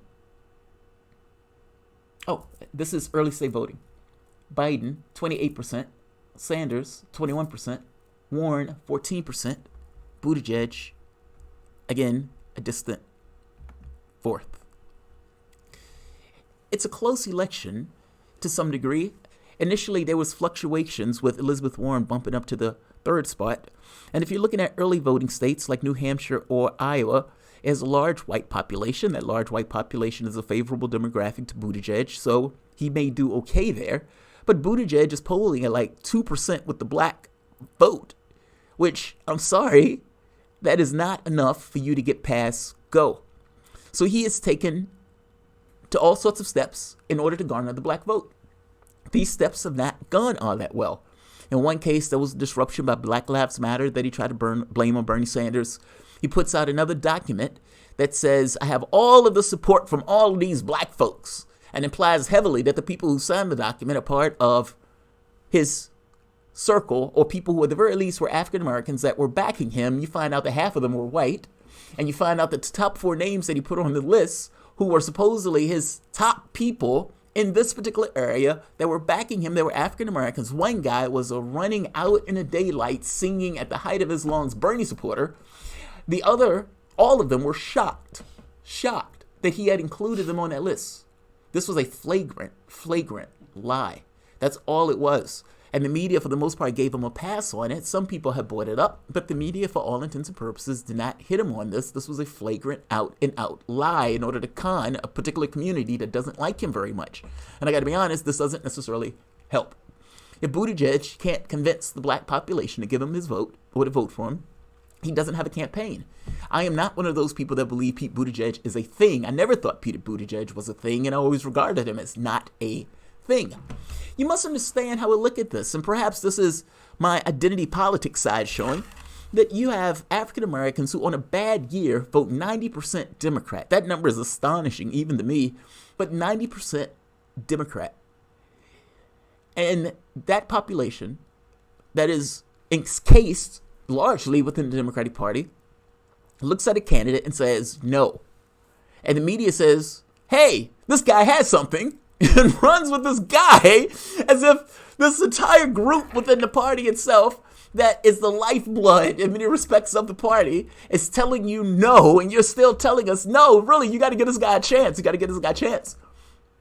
I hate to tell you this, but you better coalesce around Joe Biden, because that's going to be your guy from the standpoint of the established order of things. It's not going to be Buttigieg. Biden has already coalesced the black vote around him. And in South Carolina, he is going to have a monster showing. To my chagrin, he's going to have a monster showing. I mean, after all, Joe Biden told me to go get an AIDS test and told me as a black man I shouldn't be ashamed of wearing a condom. Now, I don't necessarily need this kind of paternal racism of Joe Biden telling me to do this, saying that Obama got an AIDS test, you should go get an AIDS. He's also told me that I don't know how to raise my kids. Now, I don't have any kids, and we were joking about the proverbial kid that we have, that kid standing up in preschool saying, I'm not going to be held to your rules of taking a nap. How dare you? And, go out a protester with a raised fist. But nevertheless, I'm just making the point that this notion of this guy getting this much support from a community that he has found one way after the next to put in prison despite his kid being a crackhead, and on top of that, telling me I don't know how to raise my kids and I need help from him to do so. Whatever I think, that community is voting for him. But don't mistake the difference between voting for somebody because you're terrified of the other reality of it all. That's not love, that's terror. Let's just be very clear. This goes to this notion again of electability. They believe that they can sell him to the public. The racist things that he says doesn't matter.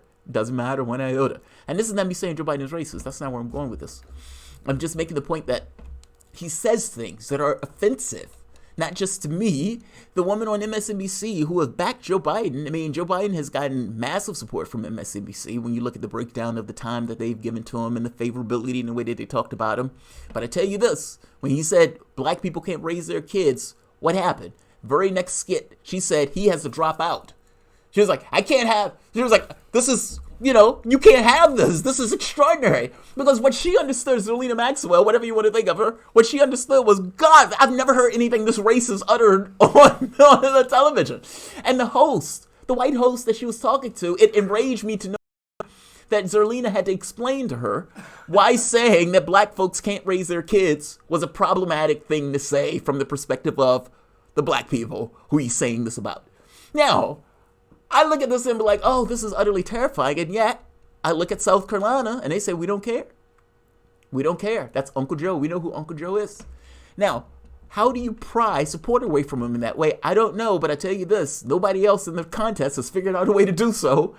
And it seems that this has coalesced around two camps. Sanders' camp that is fired up like nobody's business and always hit top marks in regards to, yes, we're ready to vote for our guy. And Biden's camp, who says, I think the guy's more electable. He's, this is my guy. One is fired up, the other one is resigned to vote for their guy who they think they can pass off. You have the younger demographic that thinks, we want change. We don't like this. This is not what we want. We're saddled with debt. We don't necessarily think we're going to get job prospects. You guys have had a certain disadvantage because society was different in a way where you were able to get that advantage, and now society has tilted against the people who are growing up and in society. We want something fundamentally different. We want change. And the older demographic of, we want to go back to Obama. That's your fight. That's your argument. It could be defined to some degree as socialism versus capitalism, but I don't think Bernie Sanders is a through and through socialist, so it's not that. Nor do I think that he's going to go in and say we're going to nationalize the railways, which I would be in favor of. But there is this generational gap that is taking place that needs to be resolved. But this generational gap is also, believe it or not, a class gap between a younger demographic and an older demographic that is just looking to feel better before they go. I think Sanders will win this. And I think he would win this because the expanding of the electoral map is a dominant feature of his campaign. And while people are resigned to vote for Biden, that doesn't mean they would send him money, doesn't mean they would go out to his rallies. That it only means that we think this is the guy who can sell to the rest of the population. Meanwhile, you have somebody else who's trying to drag people into the political process. Whether you realize it or not, we've fallen into several finger traps. One finger trap has to do with this notion of fascists and capitalists, where we are terrified of the fascists in the other party. Some of them are, not all of them, but we're terrified of these other guys in the other party. So we are willing to accept a Democratic Party that for the most part doesn't delve into economic matters, things that materially affect and make the better your living situation, be it healthcare, be it education. And they tell you that those things are impossible to do. They tell you that you can't do those things. And if you don't vote for me, the fascists will take hold. The monsters will come out to play. The creatures from the other party will get into office. And you are stuck with incremental politics. You better be happy with this. Otherwise, the monsters will get you. To some degree, this is true. But despite this being true, this creates somewhat of a trap in regards to your ability to get ahead and your ability to get your material needs met through democratic politics. The secondary trap has to do with this notion of paying and buying politicians. This idea that the political space has to take massive amounts of cash, even from the standpoint of the democratic system, and incrementally move. Well, what does that mean for the people who are out in the political space? Why? Explain to me. Why don't 50% of the population not vote? I will tell you they don't vote because they don't believe that their vote matters.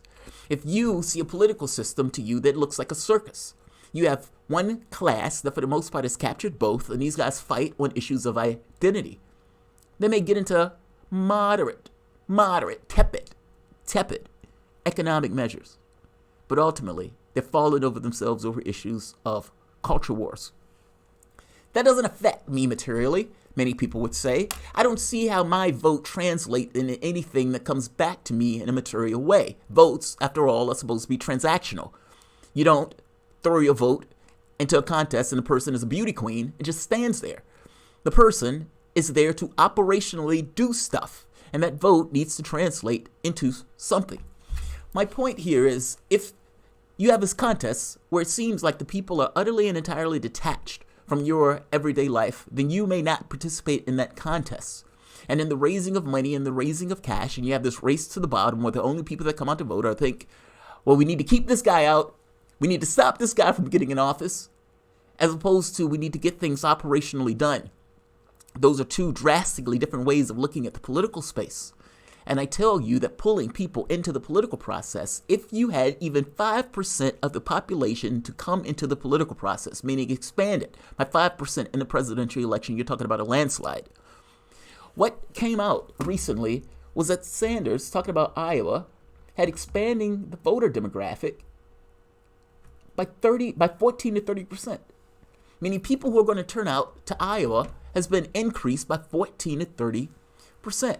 His goal, his plan, not just in Iowa, all throughout the United States, has been to expand the voting bloc. He wants more people into the political process because it is impossible, A, for him to get elected without it, and B, for him to do what he says he's going to do on this grand host of issues. They're going to trespass on a lot of people's cash. Now, the catch becomes, can he get out of the primary? Will Joe Biden be the guy to get out of the primary? What does it mean if Joe Biden gets out of the primary? Can Joe Biden even beat Trump? Can Joe Biden expand the electorate? I don't think so. I think Joe Biden is going for the fear vote just like Clinton did. If the Democratic Party loses twice with two established candidates, essentially running a dumber version of the first candidate, does it grant some reflection? I don't know. I suppose they would just scream Russia again the next time their candidate loses. Either way, the Democratic primary is coming up. We have a debate coming up on, I believe, the 20th. The last poll to get involved in that is going to take place on Thursday because the Democratic Party has arbitrary polls to determine who's going to be in the contest. Tulsi Gabbard has decided to sit the contest out, meaning whether she gets in with the last poll, she's only waiting for one poll. She's not going to participate in the Democratic Party debate. Those are our current state of affairs. Welcome to the soapbox. I'm sorry, not welcome to the soapbox. I'm doing two things at once. I apologize. This is WWRK 93.9 FM, The Work. WRWK, The Work. What did I say? I'm sorry. You are listening. Wait, what did I say? WWRK.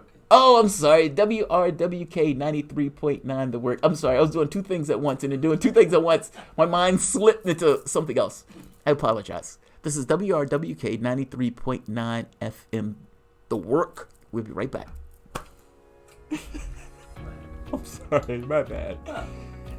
Yeah, I was looking at two things. You are listening to the Progressive Soapbox Radio Show with Jamarl Thomas. Tune in live every Tuesday at 5 p.m. Eastern here on WRWK 93.9 FM. You can also always listen live online at theworkfm.org. That's WORKFM.org. Check out the website and click on the link that says Listen Now.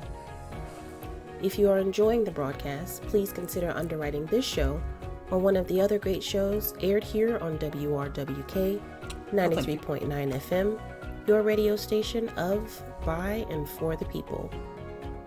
Jamarl will be taking calls during the last 20 minutes of the show, so please call in to share your thoughts and questions at 6:40 p.m.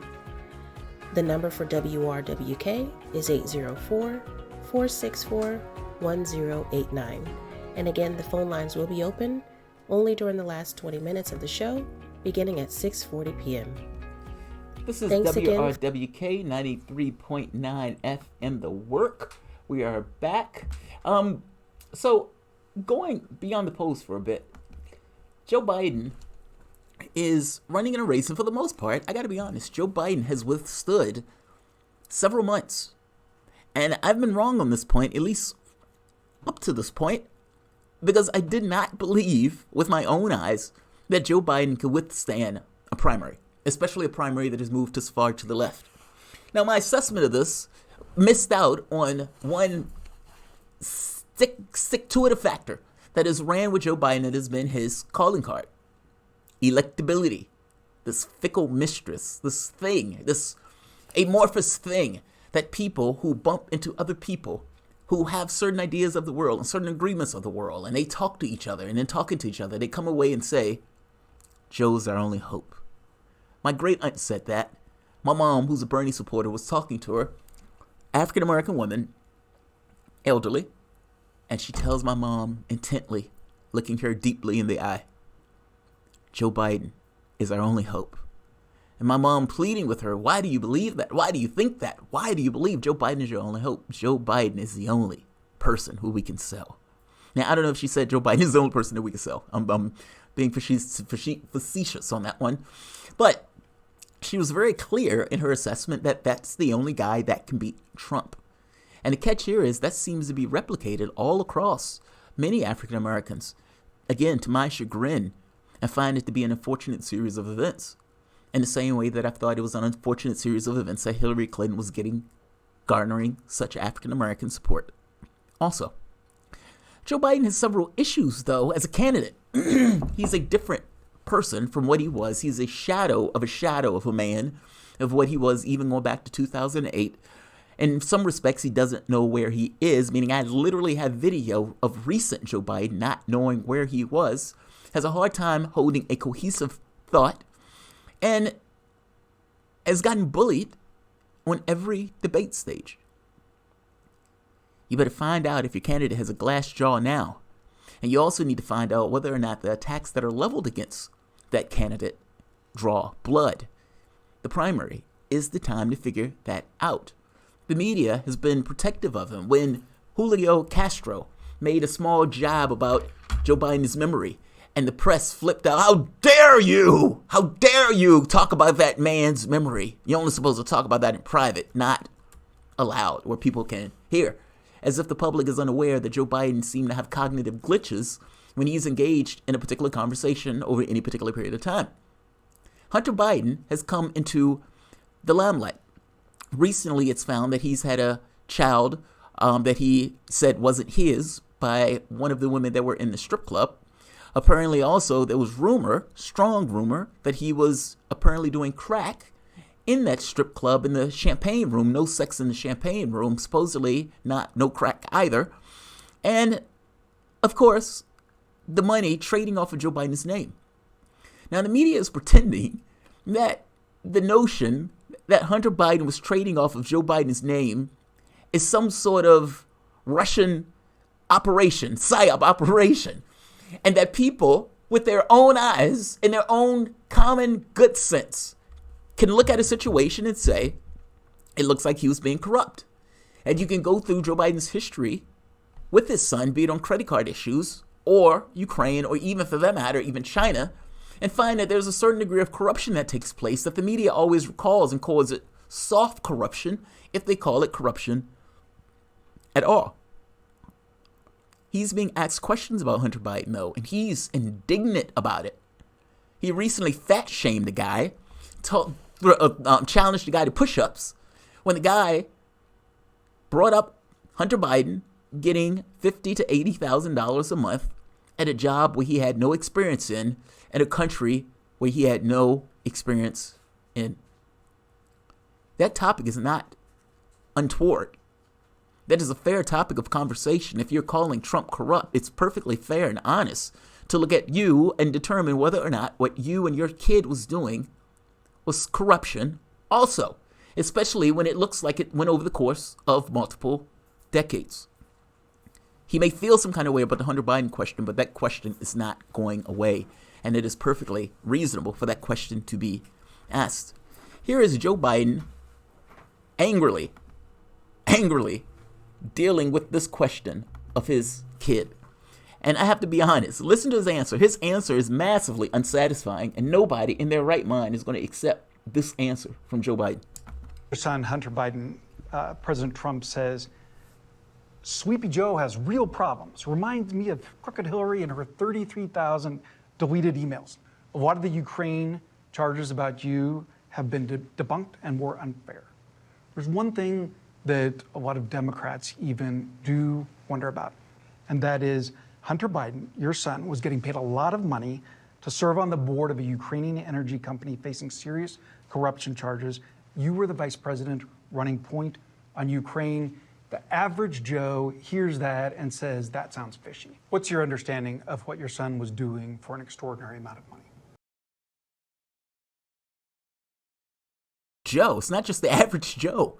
I would say anybody with good sense and understands that a vice president dealing with a submissive Ukrainian government has a kid working for a company that is magnificently, by all accounts, grotesquely corrupt, and that kid is getting $50,000 to $80,000 working for that company.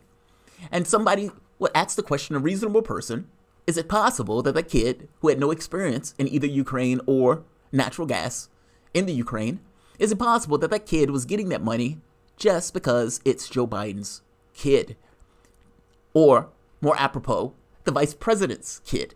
I mean, after all, it could be, Bobby Fischer's son, and it wouldn't matter as much. It has more to do with the fact that he's the vice president. An average Joe, an average man, rational man, or for that matter, woman, looks at this and says this is corrupt. Now, what do you have to say about that, Joe Biden? What do you say to that person that says this looks massively, untowardly corrupt? I don't know what he was doing. I know he was on the board. I found out he was on the board after he was on the board, and that was it. And there's nobody. Well, you've had a lot of time. Isn't this something you want to get to the bottom of? No, because I trust my son. Why do you trust your son? Why? But Why? that doesn't pass and by the way, I understand if you trust your kid. I don't know your kid. I don't know your kid from a hole in the wall. For all intents and purposes, we are stuck in a system where we kind of have to assume that the world outside of us exists. So fair enough. I feel pain. I need food. So fair enough. I have to engage this system per se.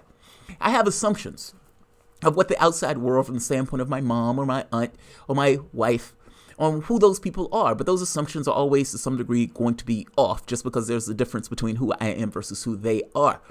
I have to assume that they exist because I can't hear their thoughts. I don't know what's going on inside of them. And oftentimes people can be deceptive in order to hide things about them that they feel are, let's say, from a cultural standpoint, bad or looked down upon. Corruption is one of those items.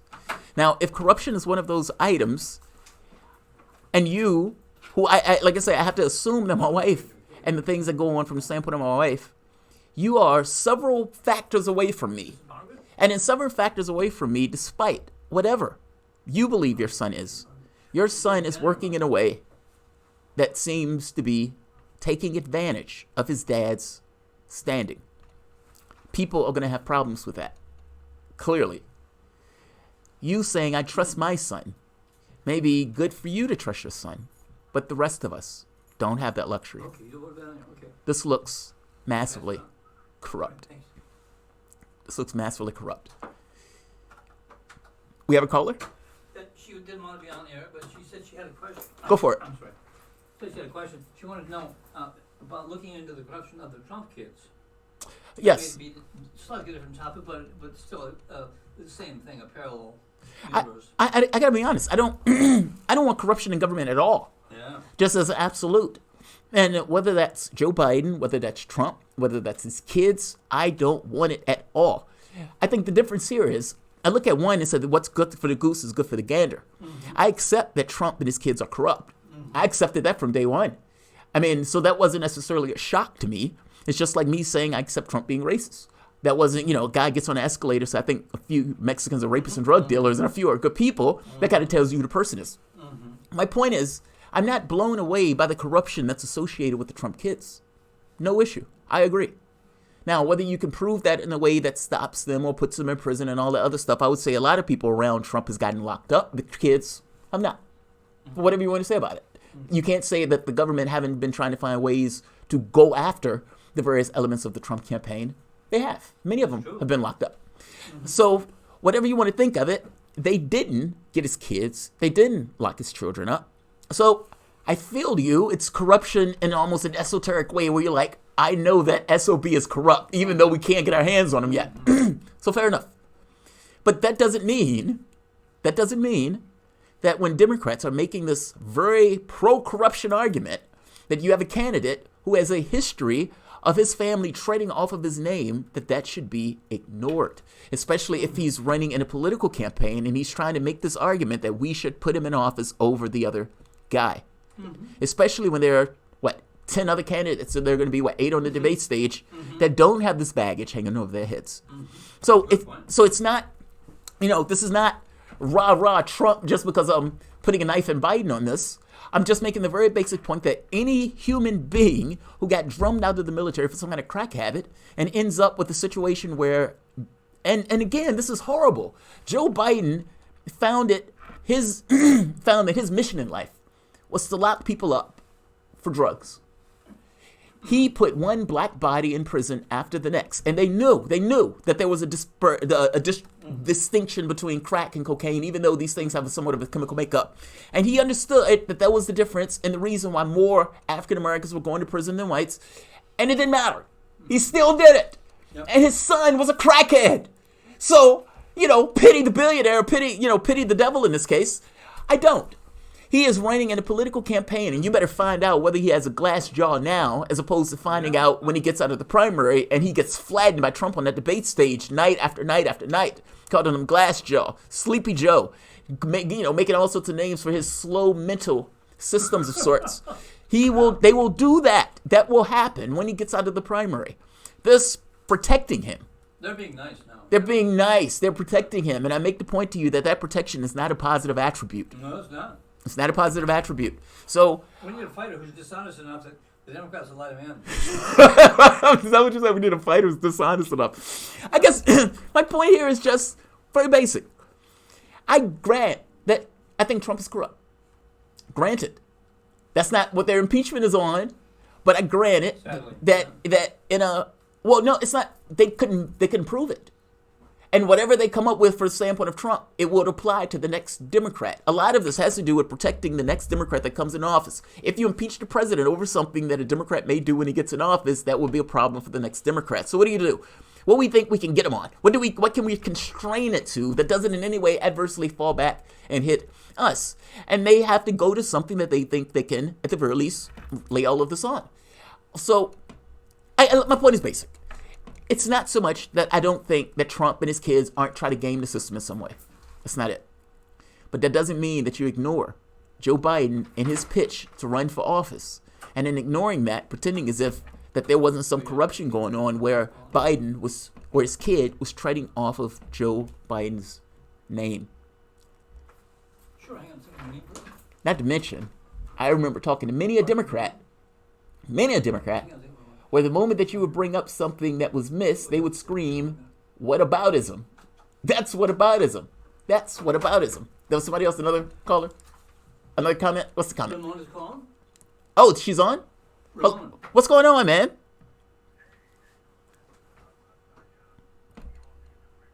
Oh, thank you. I appreciate it.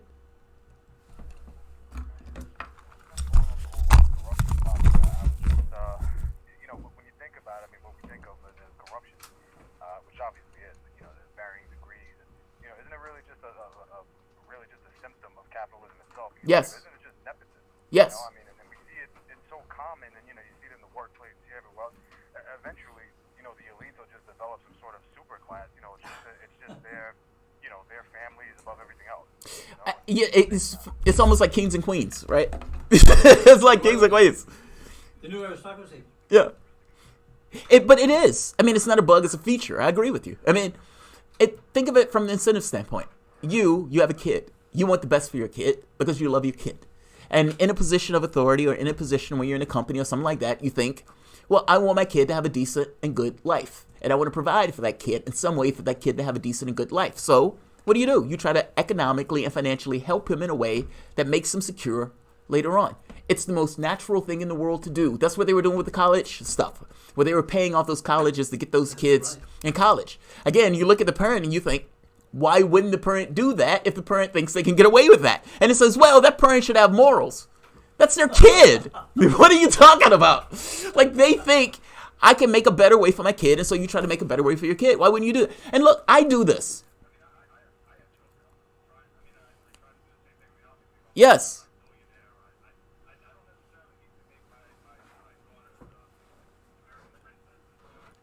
Well, that's you thinking that way now. That's you, but not if you're born into it.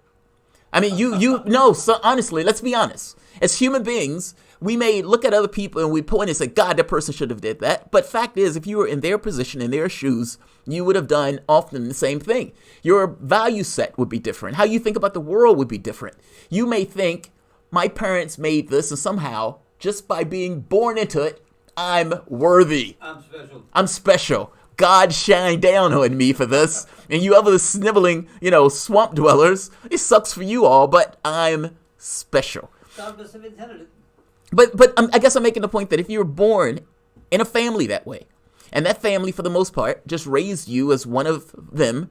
Your value set, your culture, all of that stuff will be dramatically different than what it is now. That family hasn't had the sting of poverty. It didn't have the sting of other people being in rough situations that you were friends with or associates with, that you saw how bad their lives were and the difficulties. They never saw it. So from their standpoint, I mean, think of Trump. Think of Trump. He's a great example. Trump was never poor. Trump started off with like $20 million. And he would still get in office, and he would, lie and all this other stuff. He lost $1 billion. How do you lose $1 billion? Like, this is extraordinary. And yet, he could fail. He's brilliant. He's brilliant. Yeah, maybe at public relations. But I guess I'm making the point that he has had everything handed to him in life. He failed more than probably any other person has failed, and yet he's president of the United States. That is a difference of class. I don't have the discretion to fail even an ounce of the way Trump failed and make it out intact. Yeah.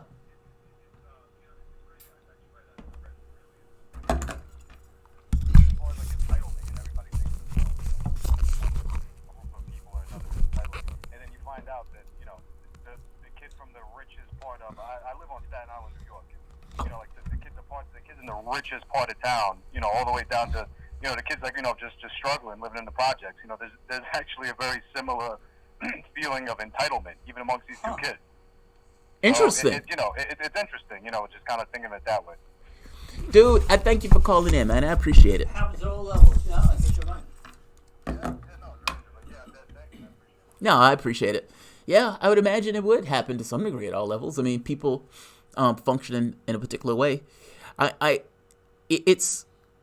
agree. It happens. Yeah, it happens across the board. Thanks, man. Thanks for calling in.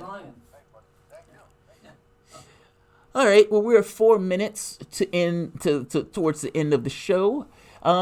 There's one I really want to do, but I'll save this till I get home, dealing with impeachment and the gentleman from Ukraine who, for the most part, puts a knife into the impeachment testimony, at the very least, massively contradicts one of the main premises of the impeachment. I mean, ultimately, his argument is, I met these people, this didn't happen. That's his argument. Now, some people will say, well, the Ukrainian government is submissive at this point and needs aid, and so they're terrified. That's convenient.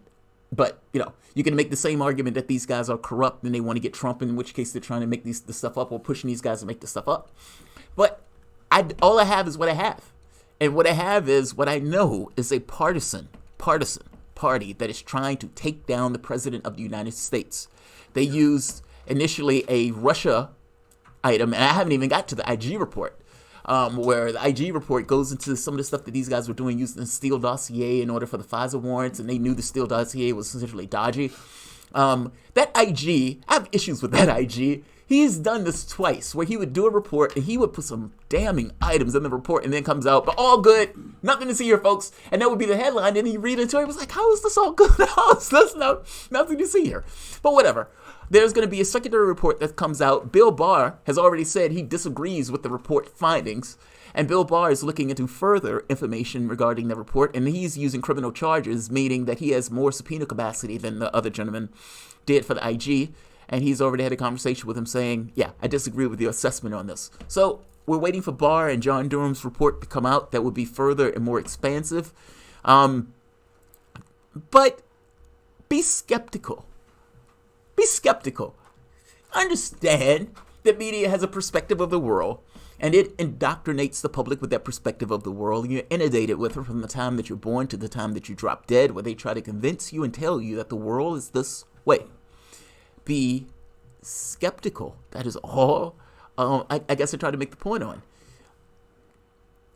We're awash in perspectives, right?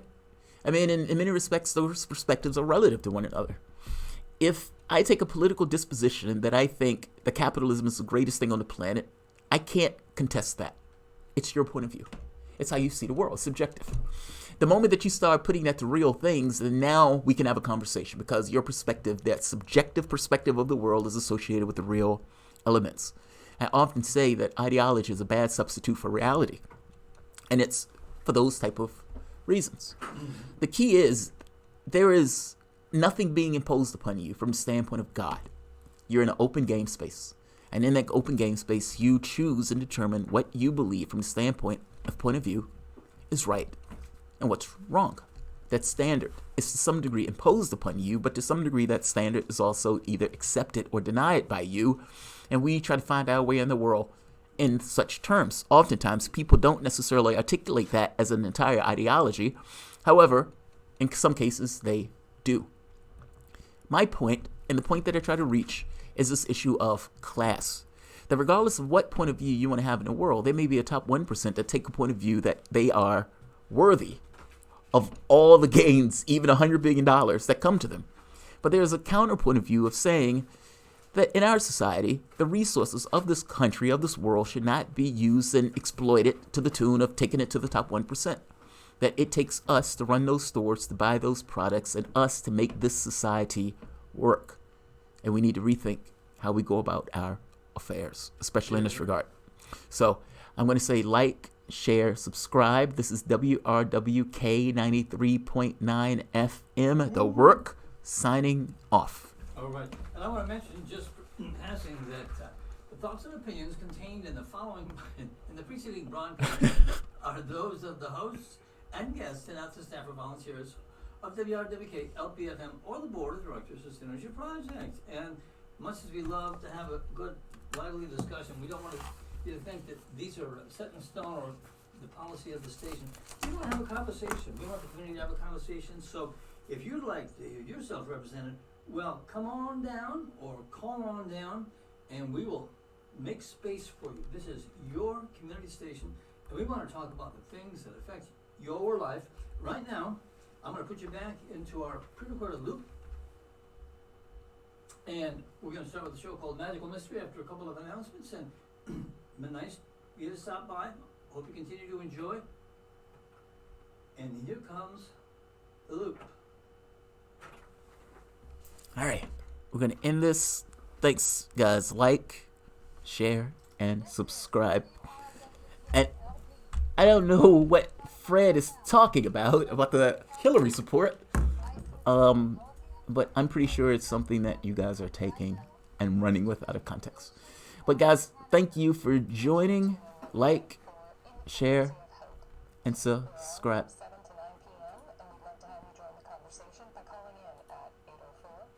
Don't forget to be checking your subscription list for the missing channels that will be apparent soon enough. Yeah, unfortunately, they are going after our channels.